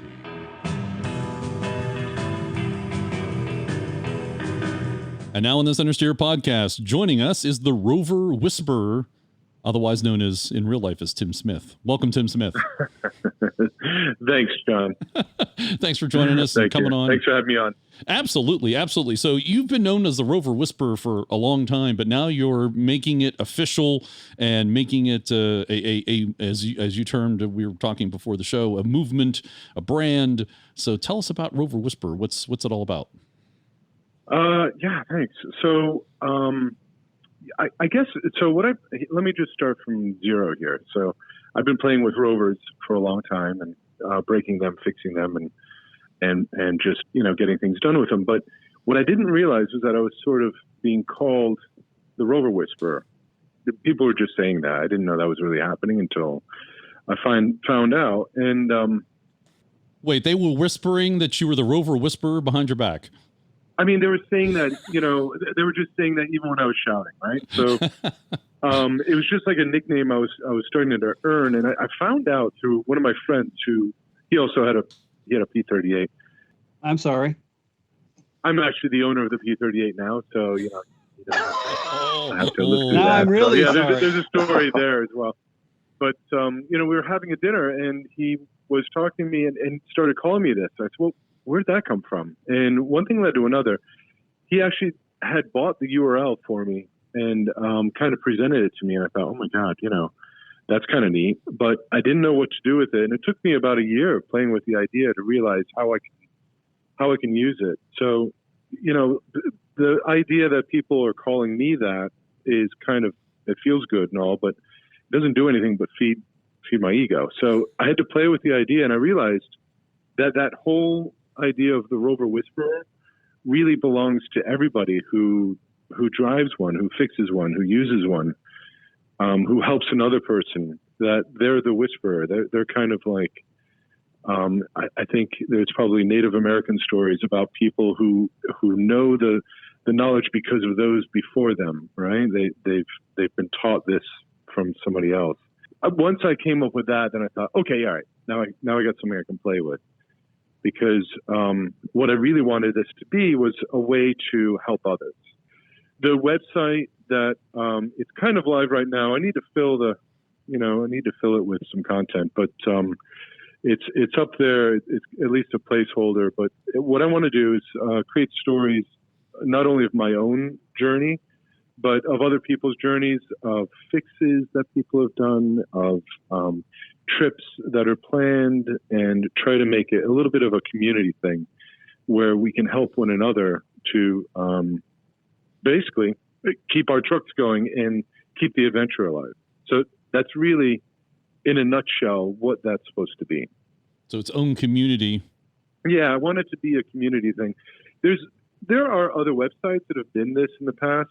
I grew up, well, I shouldn't say grew up, but I knew Terry Ann Wakeman's website. That was there as like one of those early websites that sort of, it existed at the same time that ilovemycat.com was like a big deal.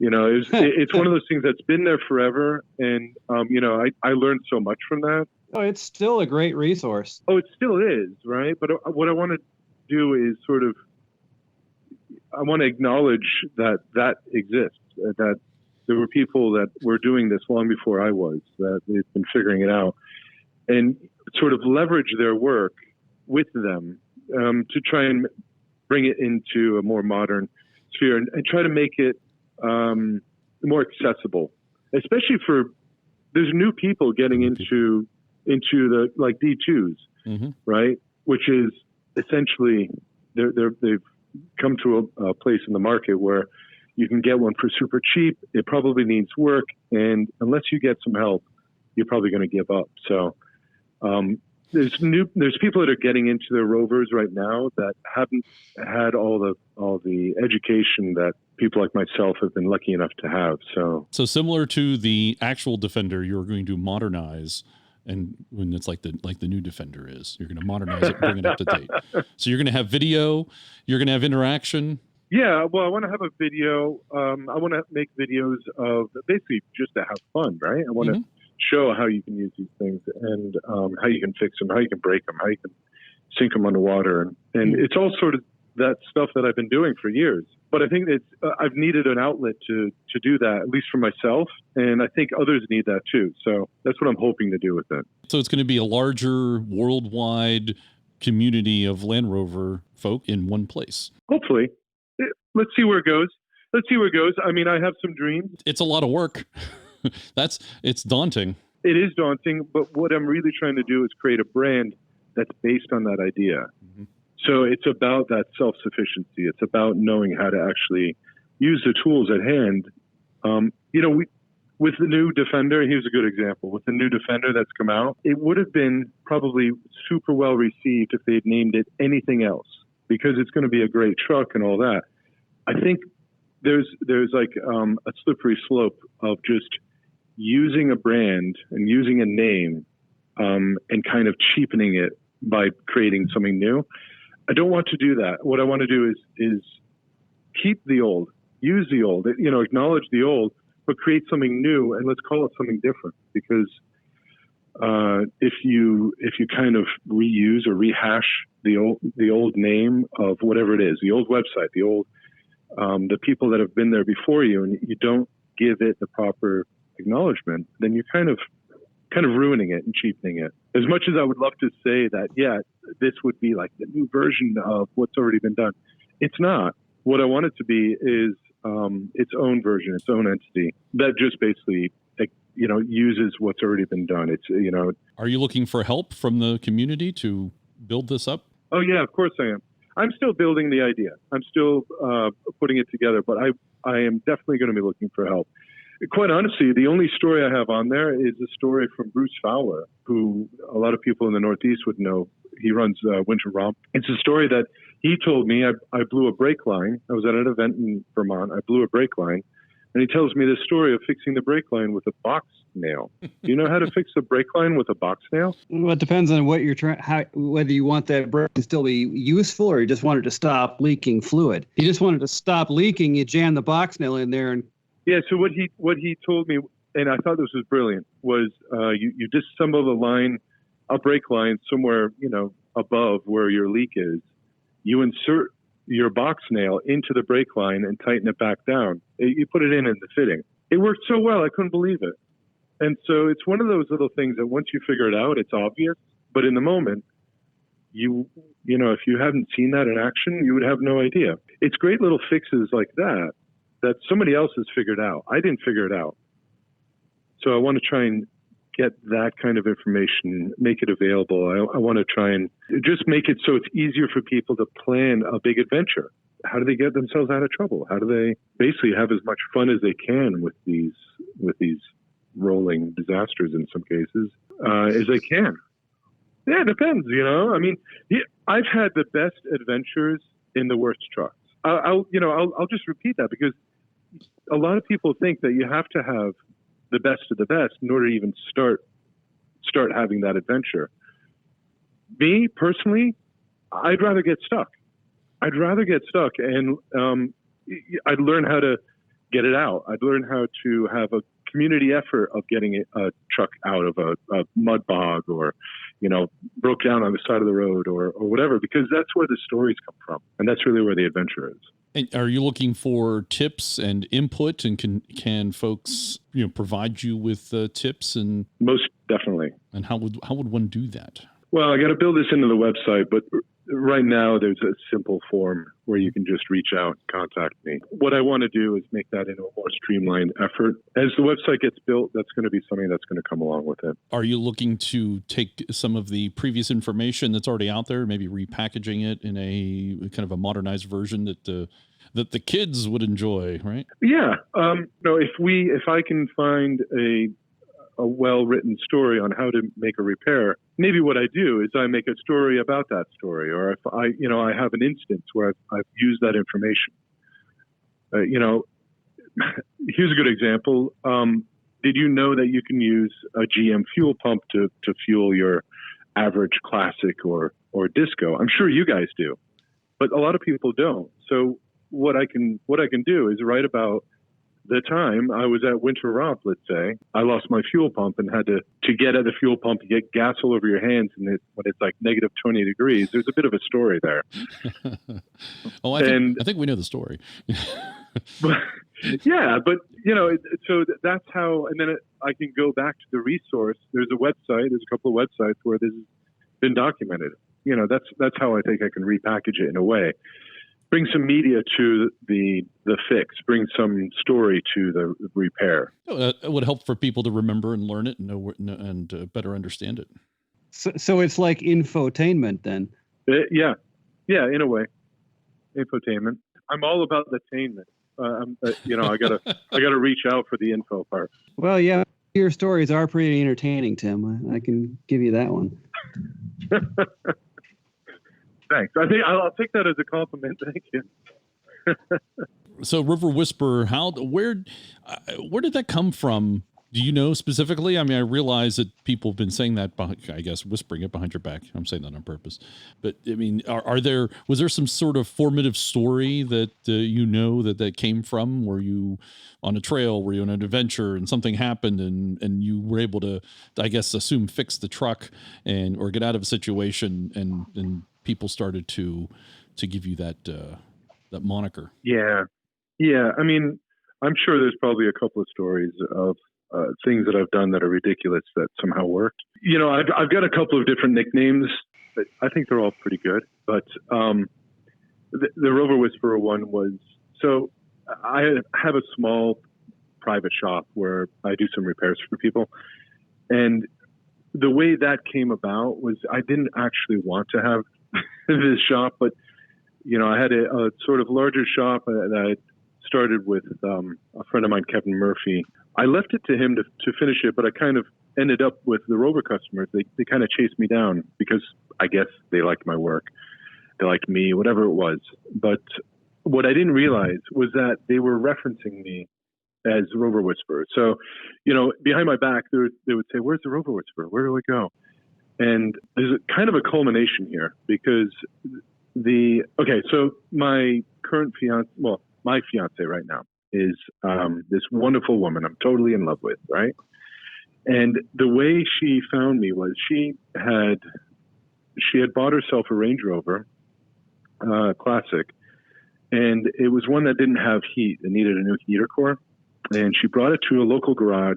They fixed it. They actually did all the right steps, but a couple of $1,000s later, they handed it back, and Ouch. it still wasn't making heat. So I'm sure I can give you tons of stories about the similar thing, but she was a bit disheartened. And her friend saw a D1 that was for sale just down the road, and she had convinced her to go take a look. And she went to go see this truck, and the seller was somebody that I had known just not very well, but, you know, I knew him. And so she goes for a test drive, and she's talking to the seller, and she didn't want a disco. She wanted to have her classic. And she told her story to this fellow that was selling it. And he says, oh, well, you don't need to buy this. What you need is to reach out to the Rover Whisperer. And he was talking to me, or talking about me. I didn't know any of this was really happening, you know. Sharon then reached out, and that's how I met her. That's how I met my current fiance.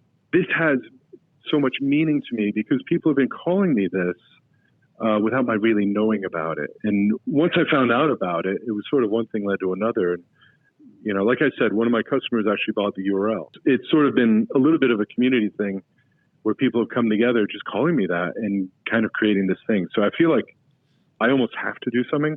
What was the problem with the Range Rover? Oh, this is funny. So they did everything right. They put the heater core in, and the hard part with those jobs is the dashboard. So they gave it back to her, and of course it rattled a lot more. But what they didn't do was look inside the heater core. When she gave it to me, I used a stethoscope and sent it down into the heater core line. I saw that the casting actually didn't have an opening. So the plastic of the molding in the heater core was actually just closed off, and it was one of these cheaper parts. Huh. Guaranteed to never leak, however. Guaranteed to never leak, but all I had to do was just open that up and tighten up the dash, you know, replace the screws that they didn't put back in. Wow. And that was it. Wow. And they charged her $2-3 grand for the privilege. Well, yeah, because it took them, you know, they're charging by the hour. It took them a long time to do it. Mind you, that's an honest mistake. They just didn't look to make sure that the core was any good. That's right. They should have, but they didn't. That's an oversight. Oh, no. But they did everything else. I mean, they didn't try to screw her. It's just what happened. I agree. They did all the right steps, and it's really only somebody who's worked on Rovers that knows that maybe the brand new part they put in, you know, was defective. Maybe I shouldn't say that only. Well, no, you're right. It's sad. You kind of have to check everything out. Something like that's easy enough to diagnose when one line is hot and the other line isn't. So then you realize, well, there's something happening inside there. But the point of it being that without a Land Rover mechanic that has experienced this before with those parts, that would kind of be outside of the normal realm of, well, hey, I just put a new part in, it should work. So it's outside of the normal realm of your average mechanic. So right there's a good story, right? Oh, absolutely. And we shouldn't gloss over the fact that you've met your fiance through Roverdom either. If it wasn't for this that she went through, you two wouldn't have met at all. So there's a double connection there. Well, yeah. And so this has really shaped my life in so many ways. And that's why I really feel beholden that the idea of this, even though people have been calling me that, the idea of it really isn't about me. At first, when I found out people were calling me that, I thought, well, geez, I really don't like that because I'm not the whisperer. You know, I don't know anything more than anybody else that I know in the community that really has been playing well and hard with these trucks. Yeah, that sort of title would come with an immense responsibility, I would think. Right, which I'm probably the worst person to be carrying that title for all the things that I've done. You know, it's one of those things that I've played with these trucks with the right parts and the wrong parts. I've done the right things and the wrong things. So it's not like I'm the golden child in any way, just like anybody else. But I think that what I've learned is through other people's work is how I've gotten to where I am.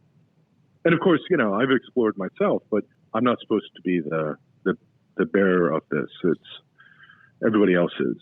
So you're pulling all this knowledge together in a way that's going to be a little more palatable for new people into the field, into the community to understand and appreciate. I hope so. I mean, there's something that I've seen on social media, like on Facebook. People will post a question about a car they've just bought, a truck they just bought. I don't know why people do that, because the range and answers that people get you might get one right answer out of the 100 bad answers, and there's no reason for anybody to give you a good answer other than it. They want to try and feel good about it. Some people like to gamble. Yeah, some people like to gamble. So for somebody that posts a question, let's say on Facebook, for why does my car grumble when I'm going down the road, I think there's a better way for the answers to be found.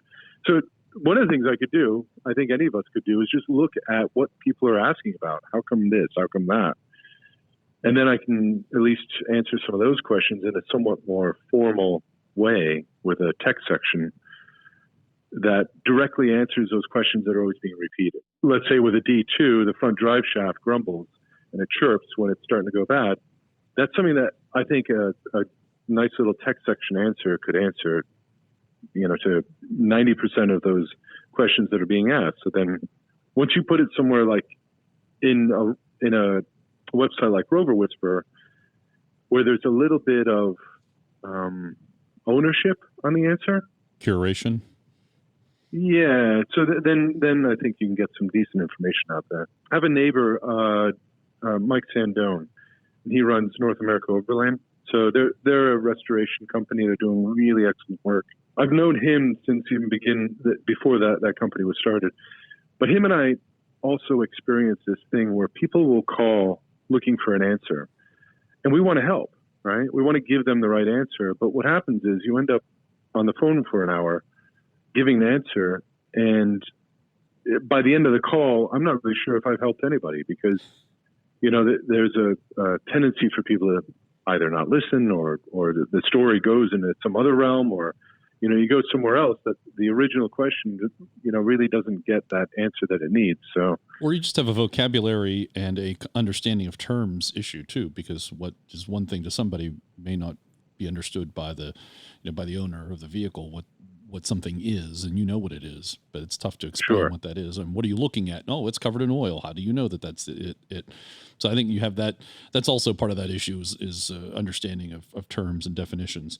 Exactly. And so that's where you can make it a little more so that everybody's on the same page, right? When you're giving this information out, at least. Are you looking to focus on specific time period or models? I assume this is going to be a kind of more of a U.S. North American focus. Yeah, I mean, quite honestly, I'm a series and Defender guy. It's really my main focus. A lot of what I do know, though, crosses over to the earlier, like the D1s and the classics and some D2s. The newer trucks, quite honestly, I don't know enough to really have any kind of basis to say I know anything about it. That's where I need the help of good techs. I need the information from good techs that are out there to try and fill that space. Well, and the thing is, with the newer ones aren't as DIY friendly. So I think your target audience for the website might not be all that needy of that sort of information. Yeah, and that's intentional. That's intentional by all manufacturers. So the newer the car, the harder it is to figure out the little black box, right? Or 82 black boxes, as the case may be. That's really why at my heart, I've always been a series and Defender kind of guy. I mean, I grew up with series trucks. I always dreamt of having Defenders when I was younger. And honestly, that's about where I want to stop. But I don't mind helping where I can. So if there's some information I can get out there, I will. But okay, like you say, it's not easy with the newer cars. And that's intentional. We know that's intentional. Manufacturers don't want people to ever since the Model A, Ford realized that farmers were buying the Model A and they kept repairing it, so they never bought another one. And so that's when they introduced the idea of having model years to make a difference. And then through the 50s, they would have all these, beautiful changes in every model year. And manufacturers know this. You also, which I understand and appreciate, but you also have that cost issue too.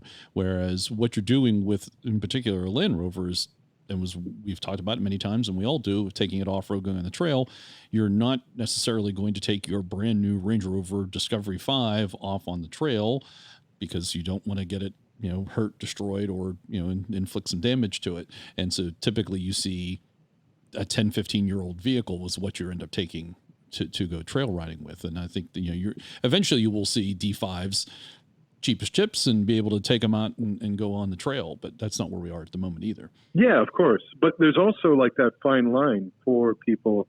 So let's say they did get the new D5 and they want to use it. If they don't know anything about how to use it, then the barrier to entry is much steeper. That's another thing, is like, how do you actually use a truck off road safely? How do you ensure that you're not going to damage it?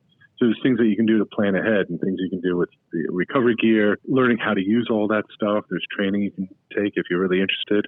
It's about bridging that gap for a user on how to use their truck or their tools so that basically more people can get out and enjoy them. I mean, at the end of the day, I've always been a person, I've never really cared what your brand is even. If you're a Toyota guy, that's great. That works for you. But there's the same basic problems that everybody has to encounter. How to use their vehicle. Maybe this can bridge even a few more gaps. Off-roading and overlanding, it doesn't matter the model or the brand that you're using. All the same general principles apply of preparation, experience, and learning what you're going to experience. Yeah, and what you can encounter. Yeah, I mean, there is another portion to this that I want to help people at, which is basically just figuring out what is their vehicle worth. And that's something that I've been lucky enough to have. What do you mean their vehicle's worth? Oh, so what is my 1987 Defender 90 worth? So like an appraisal then? Oh yeah. That's really how I'm going to monetize the whole idea. Is to be able to give people appraisals. I've got a database I've been building, but I'm trying to make a way to make this somewhat streamlined and automated, so people could just go there and find out what a truck is worth. There's with that question, there's kind of two things. What is a truck worth, and then what is my truck worth, or what is a specific truck worth? Because you have to kind of grade every truck, right? There's rusty ones and there's clean ones. There's beat up ones and there's nice ones.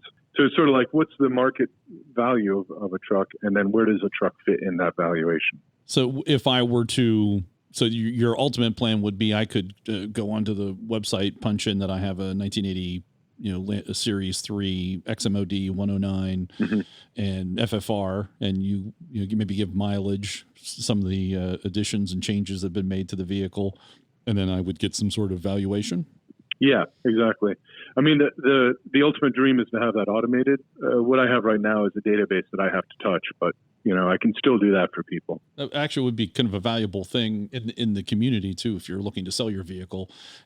Or if you're looking to buy one and you don't know much about Land Rovers, but you want one, you just need to know, what's going to cost. Exactly. How much should I pay for one of these? Yeah, and there's common things that we know, what to look for, which some people that are new to the market have no idea. So there's some space there for helping people. But which places to poke to look for rust is a valuable thing to know with each model, because it's different on each one, but there's always somewhere. Yeah, exactly. So a buyer's guide would actually be very invaluable. Well, yeah, and that's really where I'm hoping to try to monetize the idea. But at its heart, I want it to be a community resource. At my heart, that's what I would like to give back, because I've gotten so much out of it and from all the other people that I know. So that's what I would love to just give back. But yeah, I think that's the resource that I can also bring as well, is to have a valuation tool that can help people not only figure out what they're worth, but how to identify what a specific truck is worth. So let's talk about you and how you got to where you are. You've been part of the community for a long time. What was your first recollection of a Land Rover? How did you start to get the green-blooded disease? You're not a Vulcan, I don't believe, though. No, I'm not. No, gotcha. Your ears aren't quite pointy enough. I understand the reference. I guess my first memory was, I think I was probably 6 or 7, and my father was looking through one of those mail order magazines. I forgot the name of it, but they had, unbelievably, a shipment of Land Rovers coming in, and you could buy a Land Rover. And I don't know what the price was. I don't know what any of that was, because I was too young to really understand. But my father showed me a picture of this thing, and he says, "I think I'm going to get one of these." And the reason why he was pretty much your average mutt American, but he was married to my mother, who was right off the boat from England. And it was something that he always kind of wanted. It was English, so it fit in his mind of like, it'd be acceptable by my mother and all this sort of stuff. He kind of drummed up this idea, and he put his money down. And of course, this was one of those shipments that it was not accepted on importation, and it was left. There was like a whole boat full of these trucks that was just left to rot at sea somewhere, and so it never showed up. Oh dear. I heard a story that it was somewhere in the Sound, Long Island Sound, that this barge full of these trucks existed, and I heard something about it probably 15 years ago, as in it's just recently been rediscovered or something like that. But I don't know any more than that. What's the year? So if you would, or 6, can we generally nail down what the year might have been? Well, I would have been. I don't want to make it. All right, I guess I have to. I would have been. That would have been like 80, 81. Okay, so we're talking Series 3s. Yeah, there were Series 3s, I believe. After Land Rover was left the market. Yeah, it was when the market was dry. So the only other supplier at the time, at least that we knew of, was Rovers North. Now, my father was all worked up for this truck. I was kind of worked up for it. I mean, I'm just a little kid, but I was excited. But my father was worked up for it, and he probably was just as let down as I was. And so he looked further, and he found Rovers North. Back then, it was just the attorneys, really, that were running it. Mark Laterney, and they had the little, it was sort of like a paper mailer, I remember. Well, anyways, I think he called them, talked to Mark Laterney, and Mark says, "Oh, you know what? I think I know the truck that's perfect for you, and it's up here in Vermont." And so he coordinated it, and we ended up buying a 66 109 pickup, 109 regular. This is probably a year or two after that. So we piled up into the car, my mother and my father and myself, drove up to Vermont and bought this sight unseen. Basically, he bought it, and we drove this 109 back. He had Rovers North put in on overdrive, and I think he had them put in freewheeling hubs, which were 2 recommendations I think that Mark had.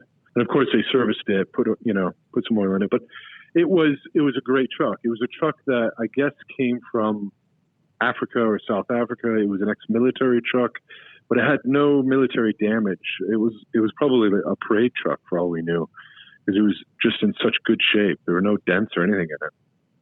And I basically bounced around in this thing as a child, and then I learned how to drive on it. By then, it didn't have the little spring on the reverse gear. So I remember the first stop sign I got to, and I couldn't identify whether I was in first gear or reverse. And of course, I was in reverse and almost hit the car behind me. Almost. You weren't trying hard enough. Yeah. So there's memories of my father shouting quite a bit at me in it too. It was all formative stuff, and it was all good. Did it get a name? Hilda. Yeah, Hilda was a reference to then Prime Minister, Thatcher. That was her nickname, I think. Thatcher's nickname, Hilda.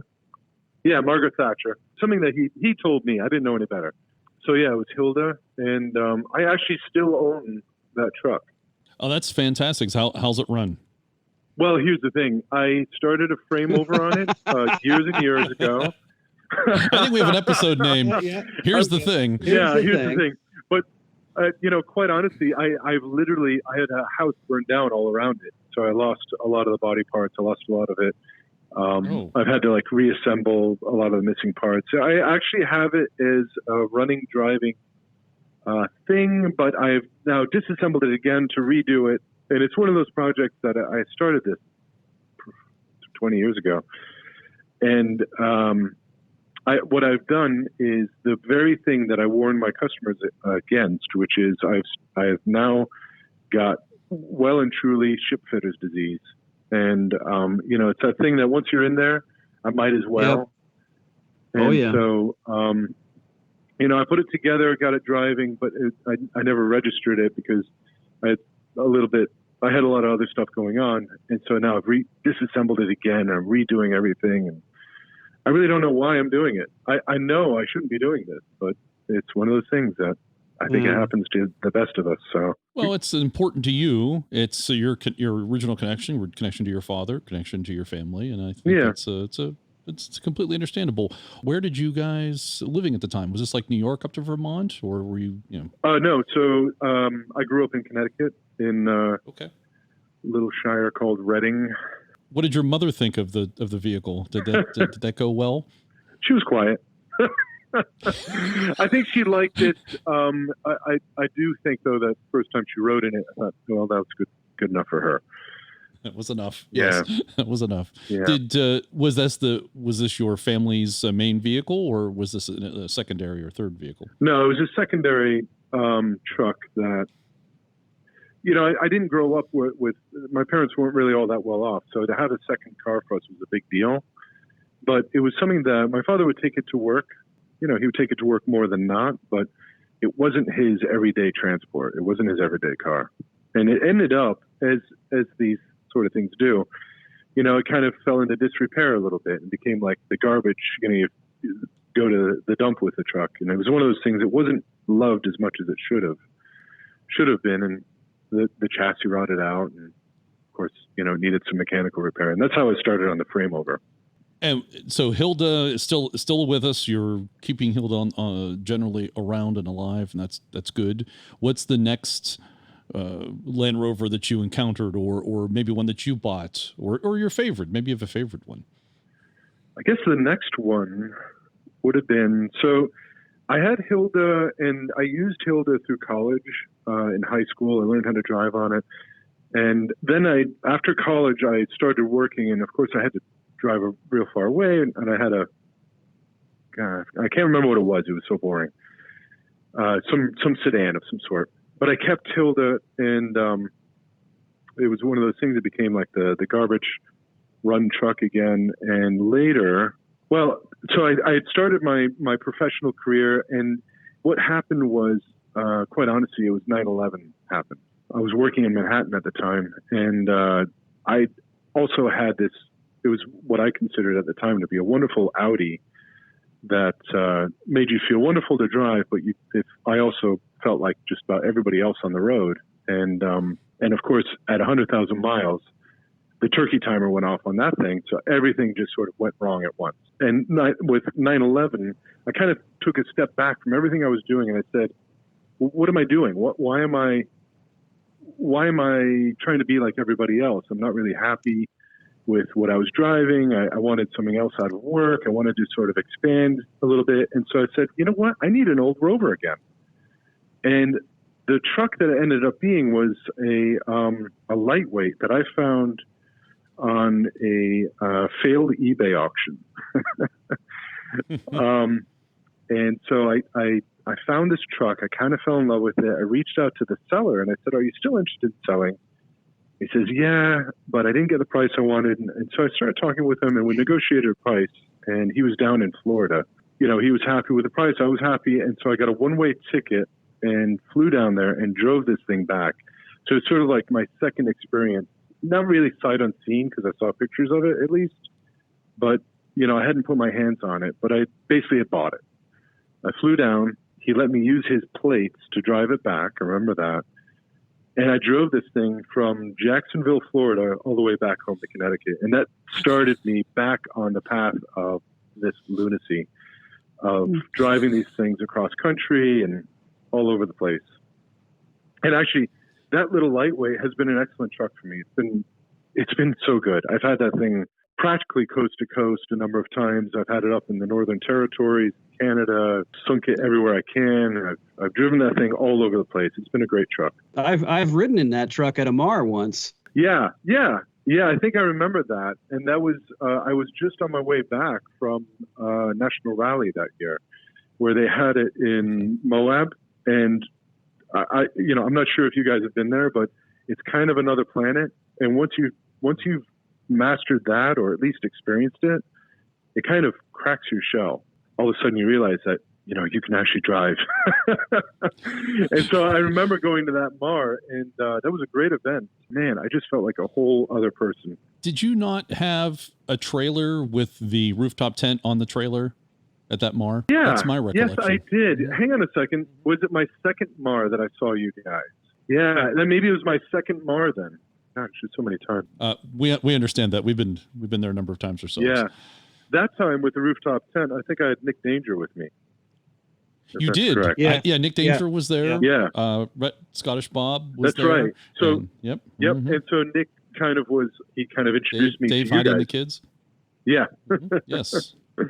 Yeah. But actually, I think that's why you were camping with us, because you brought Nick with you, and Nick already knew us and was part of the club. And so you ended up camping, I think, with us. That's right. Because you exactly. Yes. And that's, I had my Series 3 with me there for that event. And I was there with the meat wagon. That. So, and do you remember then the subsequent Mar where I was unstoppable on the trails? And I have to tell you, that was like some sort of realization, some sort of flip switched. Some sort of switch flipped, and there was something that happened to me there. But that's what I was just thinking about that, because it was so meaningful. I totally forgot about the first Mar that I met you guys. Am I allowed to bring up the B-roll video that you gave to me? Yeah, of course. Okay. Oh, that was was so creepy. For all the listeners of the podcast, when we used to go to Mar as part of the Fort Pitt Land Rover Club, would end up getting video from that and having a club video that we would then have at our Christmas party. We've since got out of fashion with that, but during the time when we did that, Tim joined us, as you heard, on that particular Mar, and he had a camera and gave us the video from that, gave it to me, and I come back home and I start editing, and I'm watching Tim's video, and about every minute, it took me a while to notice this, but I'm you got to watch all the video, because you might get 10 hours of video and there's only like 10 minutes that you really need out of it. But I'm watching this go by, and he would wink at the camera. Like every minute, he's like winking and he's making these faces, and I'm like rolling. So I actually I used it in the kind of like the after portion of the video, that like the extras for the video of just him doing this, and I sped it up. So I never anticipated that you'd use it. I just thought I'd put that in there for you, give you a laugh, but that was awesome. You did. Oh, it's only club members have seen it, because I use commercial audio, and I can't put them on Facebook or anything. You got to know, Tim, if it's even remotely funny, it's going to get used. Oh yeah. It was good content. I'd hoped as much. Yeah. So you have your lightweight, and what's the current condition of the lightweight? Is it functional? Does it have a name? Yeah, I like to name all my trucks. That one's named Bumba, and that was named before I got it, but it turned out to be the perfect name. If you look, there's a website called godchecker.com, and you look up Bumba, B-U-M-B-A, you'll find out that there is an African god of throw up, which is perfect. The idea is that the god, I think he consumed so much, he made himself sick that he threw up, and that created the world. And so if there was a better name for that truck, I can't think of it. There is apparently a town in the Democratic Republic of the Congo called Bumba. Oh, okay. Wow. Also, and you are correct. It is the god of vomit and creation. I guess you would not want to drink anything in that town. No. I still have that truck. It has a 1-ton transmission in it, which is almost pretty much made as undrivable as possible. I mean, I need to go to events. I need to drive. I've never been a person that trailered my truck, and I put that transmission in it desperately because I needed one. I then found out that the advisable top speed limit is about 45 miles an hour, and they weren't kidding with that. So it kind of has killed it for bringing it to bigger events. I need to find another transmission for it. And it's a bit rough. I mean, I've learned how to properly off-road with it. So I probably dented the chassis in places that I shouldn't have. It's got a few dents in the bodywork, but the thing still runs great. I mean, these old trucks, it's amazing how they can just sit forever. And then you decide to use it, and maybe a little bit of ether and a jump pack, and you've got the thing running again. I believe I did go on the trails with you even though I was driving mine. I think I hopped in with you for a period of time, and I think that's when I started hearing the name Rover Whisperer too. I may have heard that then. Who is that guy? Yeah, I was completely clueless at that point. I mean, I didn't know about any of this until maybe a year or two ago. I should call you Rover Blinker because you were blinking at the camera. Winker. There we go. Although that's a little scary sounding. So yeah, you got to be careful in British. If you change the I to an A, it's a whole different thing. What other trucks do you have? Do you just have those two? Do you have a whole fleet? I have a bunch of these trucks. I mean, I also have a friend and business partner who we started a company called British Overland. He did a lot of like the purchasing for those, but we have some Defenders and some Series. I'm actually working on importing 3 Series 1s and a Series, I think it's a Series 3 right now from South Africa. But the British Overland Company is a rental company. It started with, we were renting just out of Nantucket. That was basically just a summer season. I'm trying to redesign that and trying to make it into slightly less of the high dollar trucks and less of a high dollar area. So I'm going to revamp that and use maybe start with D1s where I can maybe take the roofs off, cage them, put a rooftop tent, and leave them out in Moab where people can just fly in, use it for a week, and then fly out. But yeah, I mean, I'm lucky to be able to say that I've probably had one of every truck up until, I guess my newest truck would be a 2001 Discovery, so a D2. After that, I feel like I'm on slippery ground because I have all the parts for the older trucks. They all interchange pretty much. So anything after that, after the D2s, and it's sort of like, I have to buy new parts. I don't know. Well, and soon you will have a Range Rover Classic as part of your fleet, correct? Oh no, I've had a couple of classics.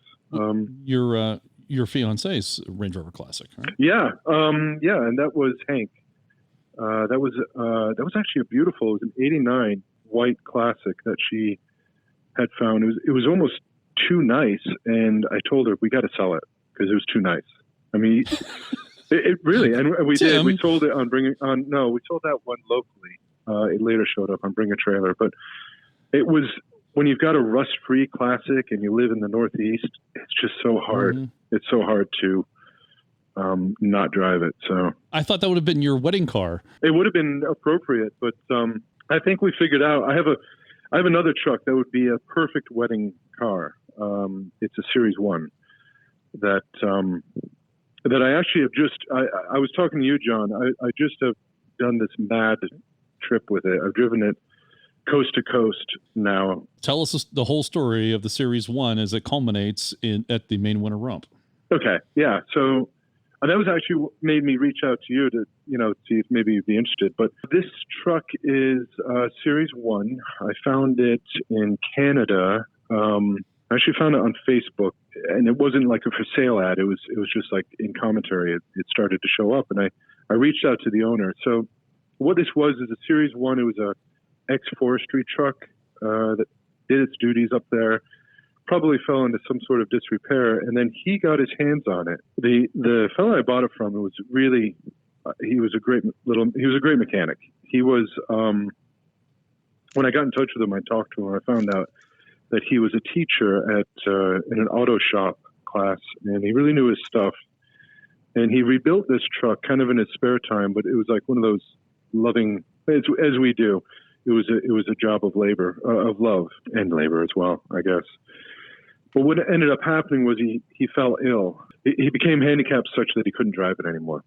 So I found out the story, and I thought, oh my God, it sounds like a great truck. It's a beautiful story. I kind of wanted to make sure that I could at least do something with it that he'd be proud of, and kind of live that life a little bit and share it with him. So I was able to negotiate that with him, that we folded that one into British Overland, but we then realized almost immediately that a Series 1, and again, I don't know why we're bringing another 3 over.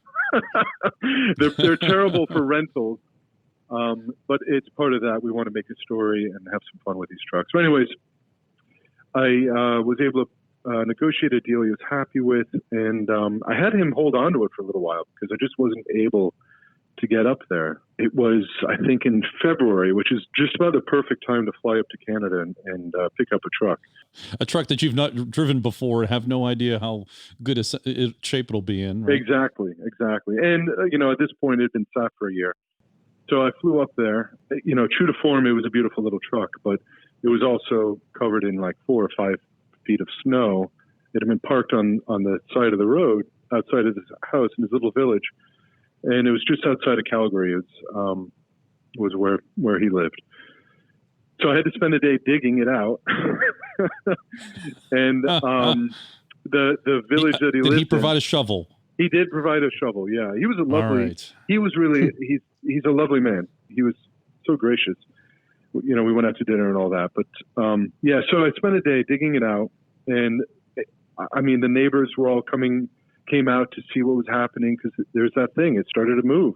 I couldn't believe when it started up, but of course it started up and started to move, and I drove it out. And I think I drove it out with 4 feet of snow still on the roof. But of course the you thing did. came out. Yeah.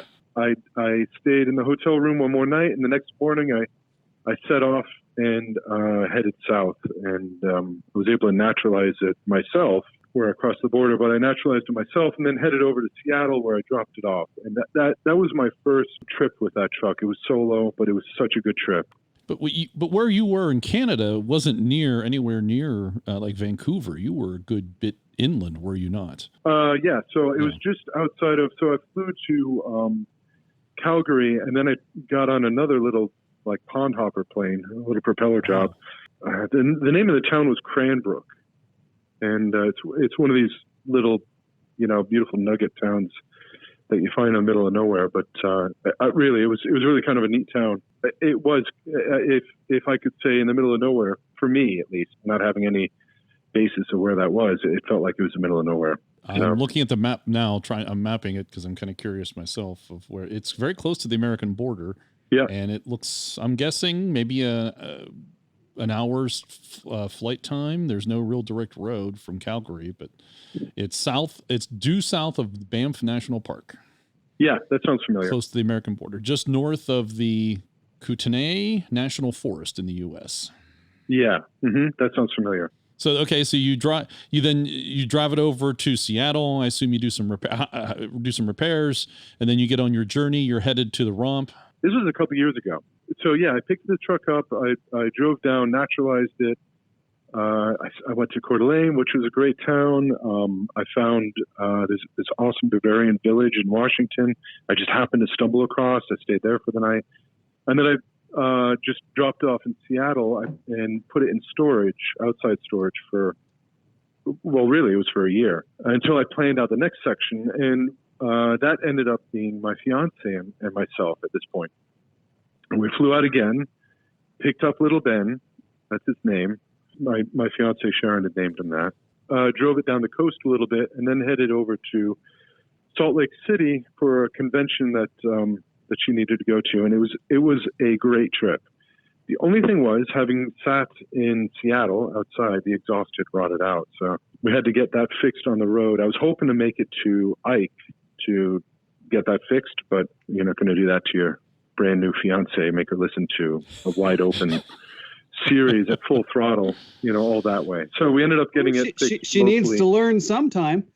Well, I got to tell you, she was absolutely fantastic.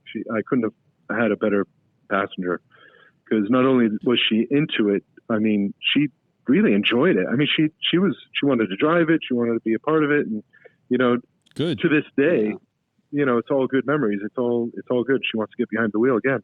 Yeah, don't screw this one up, Tim. She's a keeper. Well, I'm lucky to say that she's the only fiance I've ever had, and I think she's going to be the only one I'll ever need. Yeah, she's perfect.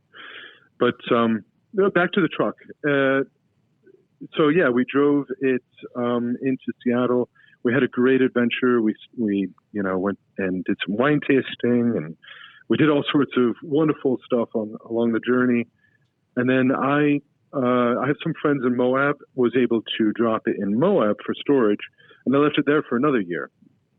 So I've been slowly getting it across country. Now, I've been going about it the slow way here, but, at this point, I made it to Moab. What was it, about a month ago that they had released the information saying that Oxford was coming?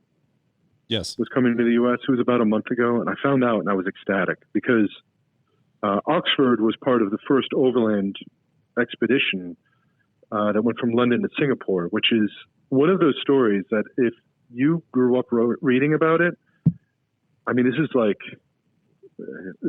big. I mean, it's like using, Lewis and Clark's, compass to try and find your way. This is like, right, to get your hands on into something like this, or to look at it, to just touch it, man, it's special. It's special. And for me, this was just such a big deal. And I said, well, this is perfect. This is a reason for me to bring Ben all the way east. And so I hastily kind of put together a road trip, and I took a D1 of mine, not one of the best trucks in my fleet. It's one that I nicknamed Chicken Bone because when I got it, it was full of chicken bones. And so I took this thing and went from my house in Connecticut. I drove down to Savannah because my fiance was actually down there on a work assignment. Spent my birthday, which is in January, with her down in Savannah, which was great. Had a wonderful time. And then drove that thing across country. So that alone, I'm lucky I made it. I'm basically driving a $500 Discovery across country. So, I made it there in about 3 days. I slept in the truck because I really had pushed my timeline really tight, probably too tight. But I got to Moab, and sure enough, there's a little Ben waiting for me. I actually got there like 5 a.m. before the sun was really up, and I couldn't do anything for a couple hours. But once I was able to get my hands on it and get working on it, because I had a rear diff problem that from the last trip. I had actually chipped one of the teeth in the ring gear. I brought a diff with me, got it up on a lift. I was lucky enough to get it up on a lift, put a diff in it, went through the fluids, and parked up Chicken Bone and hopped in the little Ben, and then started driving east. And my God, I forgot what it's like to drive a Series 1. So there's just driving a Series 1 is one thing, but to try and push and get mileage, that's entirely different. Mm-hmm. And because of my timeline, I didn't have the luxury of just stopping and, making it a pleasurable drive. And I found out that I actually can fit in the front bench and sleep for a couple hours at a stint. I didn't expect that to be the case, but I found out that actually worked. It was kind of a crazy trip. Every day I had snow. There was like tornadoes in Atlanta I had to be wary of. There was all kinds of stuff that was going on. How many miles per day were you traveling, or how many hours per day were you traveling? Hours per day, I was really pushing. I probably had like at least 12 hours, but probably closer to 15 hours a day. Series 1, 12 hours a day. Well, yeah, because I had made it all the way. I had made it all the way about 2,000 miles in about 3 days. Wow. In the Series 1. Tightening just thinking about that. Just the seating position, the noise, the bouncing up and down, just the vibration through the steering wheel into your body. Jeez. Yeah, so it was a tough push. And what makes it even harder is that the fuel tank on it, I think at maximum it's 12 gallons, but, I didn't really have a gauge that I could totally trust. And I ran out of gas more than once. So I ended up having to fill up at 8 gallons, and because I didn't quite tune it 100%, that means I was getting about 100 miles per fill up. Well, that's forced brakes for you, so that's probably a good thing. Yeah, actually, I kind of look forward to it. Yeah. And how many hours after you were done driving per day did your body continue to have that motion in your brain? That is a real thing. And I felt like I was still driving for a day or two after. The thing of it is, I made it to Augusta, and I finally had a breakdown of the whole trip, right? probably about 5,000 miles into all this driving that I've been doing. A little bend started blowing smoke, and it came on so suddenly. And by this point, I was so drained that I honestly couldn't even think straight. Like, what could it be? Mm-hmm. And I had Bruce Fowler, actually. I was texting him once I ran into trouble, but he knew about this trip that I was doing. He kind of wanted me to leave breadcrumbs on the Winter Romp forum on Facebook. But once I had trouble, I reached out to him and said, I think I've done something bad here. It feels like the bottom end or something. Like, I had so much blow by. I thought maybe it was the rings or something along those lines. And I knew right then I didn't have any parts for it. I barely had the right tools for it. So I just went and threw it on a U-Haul trailer. I got it back to my house in Connecticut. So it almost made it all the way to the coast. I'm going to have to wait for the next trip, which I have planned, to try and go coast to coast. But luckily enough, I got it back to my house. I opened it up and I found out it was just the head gasket. I got lucky. It was a copper gasket. And what I think was happening was when it went bad, which it went bad between 3 and 4, where they usually do. But I think when it went bad, it must have been blowing pressure into the crankcase through the gasket, which I'm not used to. I don't usually see that. So to see like all the oil coming out of the engine that was what scared me. Yeah, that'll get your attention. It totally did. Well, how many people are driving Series 1s these days on American interstates for 12 hours at a clip? How about that? Yeah. So I take it that Little Ben did not make it to the Romp then. It did. It did make it to the Romp. So. Oh, good. I opened it's just it a up head thinking, gasket. I don't know what I'm gonna. Yeah, exactly. But I had at this point given myself one extra day for travel time, which was fortunate because I took that day to open it up. I found out it was just the head gasket, and lucky enough, I have some of these basic parts, and I was able to put it back together that day, and then drive it up north the following day. Just driving to Maine and back is no small feat. By that time, though, I pretty much had gotten used to the idea of iron-assing my way across the country. So, so there's a good end of the story. Little Ben got to meet Oxford. Yes, and that was the whole thing. I mean, I honestly just wanted to see Oxford. I wanted to put my hands on it and feel that piece of history, but to be able to have another Series 1, a part of that in that way, it felt good. It felt special. What year is Ben? Ben is I believe it's a 57. So it's a legit contemporary to Oxford. Did you know its original registration? No, I don't. It would have been Canadian. So I don't know how that works in Canada. I don't know if you keep your plates through the life of the car, like in England, or what. But as an owner of the vehicle, you would keep the plates, but as it changed owners, the plates would change. So presumably, when he got it from the Forestry Commission, he probably would have had to change the plates at that point. Oh, yes. And depending on how far back it was, the plates changed every year up until into the 70s. Oh, okay. Yeah. It has a couple of neat little details that make it, you can see that it was a forestry truck. There's a band that goes over the fenders, some other things. But other than that. Does that explain the wooden dash? Oh, no, that was his creation. He did a good job with it. I mean, I tend to either be like a real, let's make it as perfect and original as possible, or I go the other end of the spectrum and I'll say, let's just make it work for me for the situation, right? The wooden dash that he made, I feel like it's sort of in the middle of the road, but man, he did a good job of it, and it just feels right. I mean, even in designing it, I wouldn't have used oak, but he did, and it looks great. Nice homage to its original purpose and owner, right? The That's Forestry right. Service. Yeah, that's right. Yeah, that's a good point. Flip me the VIN number of it, and I'll send you back when it was built and where it was delivered to. Yeah, that'd be great. One question: how was the heater and the heat in this in the 57 as you came across the country?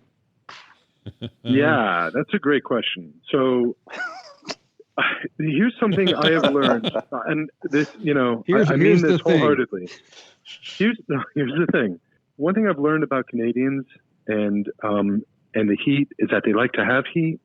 And when he told me that he changed the heater for a better heater, I didn't realize just how good it was going to be. But apparently he got this heater at Princess Auto or wherever locally he would have done. He grafted it in. It looks original, but my God, it just blasts heat. On more than just your shin. I don't know what the plenum is. I don't know if it's original. I don't recognize it. But there's a plenum that works really well. So it diverts it up to under the glass, which is super helpful when I was driving through the snowstorms. And it also diverts it where I need. So I can actually send it towards the back of the cabin to give you kind of like a general warm feeling. It really wasn't that bad. The cold wasn't that bad because I took the southern route, bringing it across. On this last stint, I took I-20 for, basically once I got to Dallas, I took the 20 across. So I tried to stay south, but I did hit a few snowstorms. So it wasn't that bad. It wasn't bad until I got to Maine. And once you hit that border, for some reason, it's like, somebody left the door open. How is the heater fueled? Is it independent, or does it come off the engine? Yeah, it comes off the engine. It's over on the passenger floor well. I think looking at it, I recognize it as one of these. I'll be honest. It's like one of these cheaper Chinese heaters that you can get at whatever like Rock Auto or wherever you get these things. But the way he grafted it in, you can't really tell unless you really are looking at it. I think it's one of those that it makes like 20,000 BTUs. The thing works great. What is that, an 80 inch, right? 80 inch? That's I haven't measured it. I think it's not an 80 inch. I think it's an 88. 57 is an 88. Yeah, okay. It would either be 86 or 88. Right. But if it was an 86, it would have the tapered doors. Is that correct? No, tapered doors is 80 inch only. 80 inch only? No, sorry. Yeah, because they're square for the 86 and 88s. So for 54 to 58, they're all square doors. Okay. I'm still learning with the Series 1. I'm sure there's a club or something I should join with it as well. There is a Series 1 club out of the UK, yes. Yeah. This is a great truck, though. I've really enjoyed it. So, Tim, I want to hear about Paul 51. So, yeah, as I was doing this trip, Bruce had asked me to kind of make a thing out of it on the Facebook forum. So I was leaving little breadcrumbs to kind of keep people's interest. And somewhere in New Mexico, I found this little alien, a little stuffed alien. And I thought, you know what? I need another passenger. And I already had a kangaroo, and I had a snake, and I had, I think, a teddy bear riding along, just sort of as my little passenger friends in the dashboard. And so I found this alien, and I got him, and I asked the group to name him.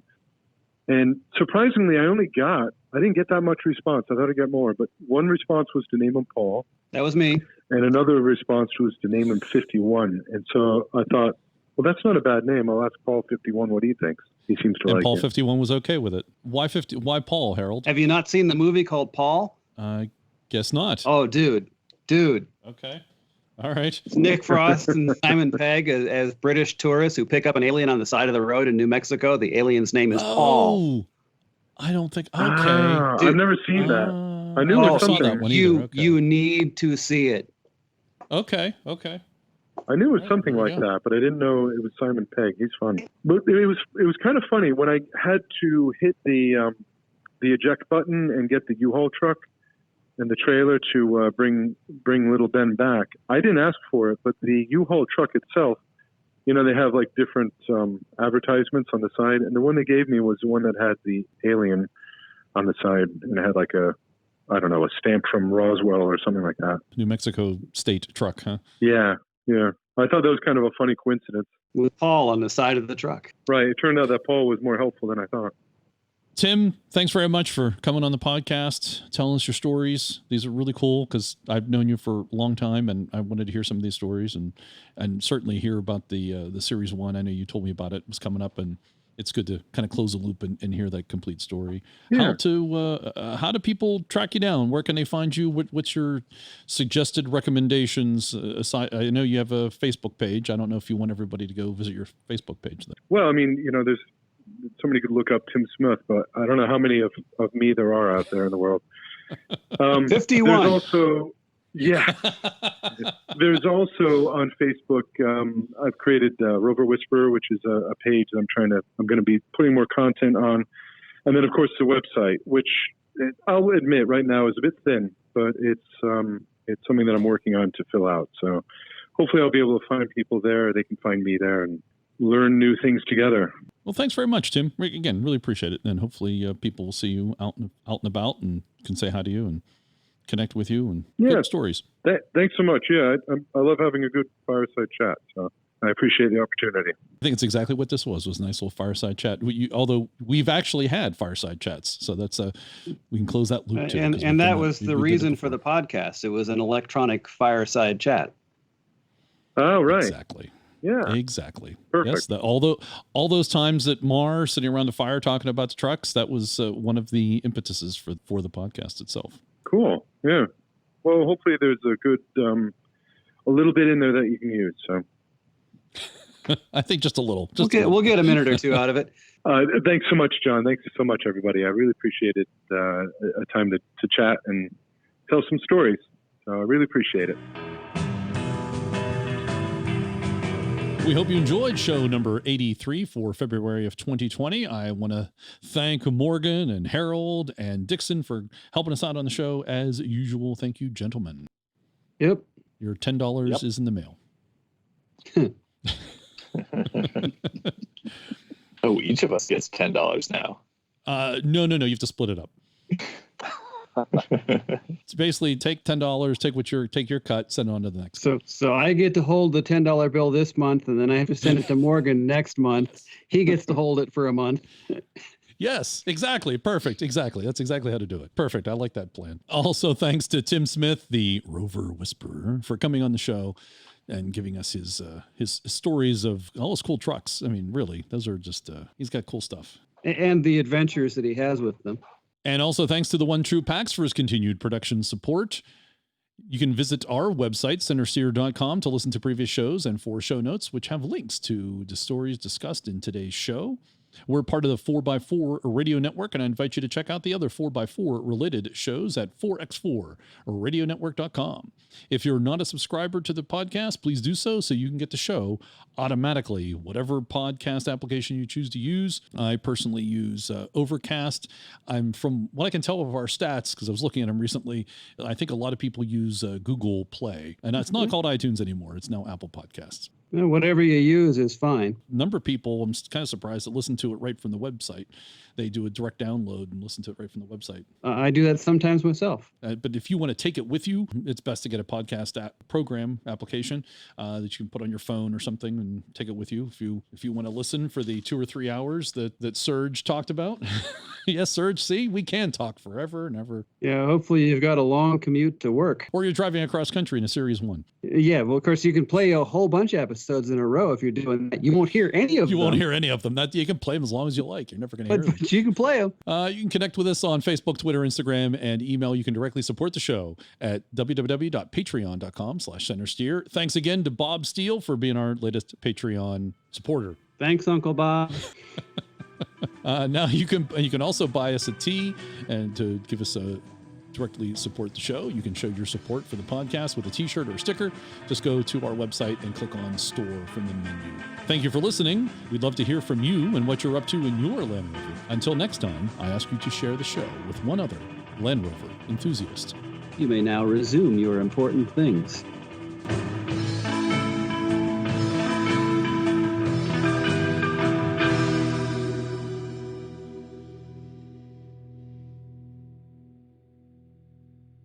Basically drug mules for car parts hauling in their suitcases.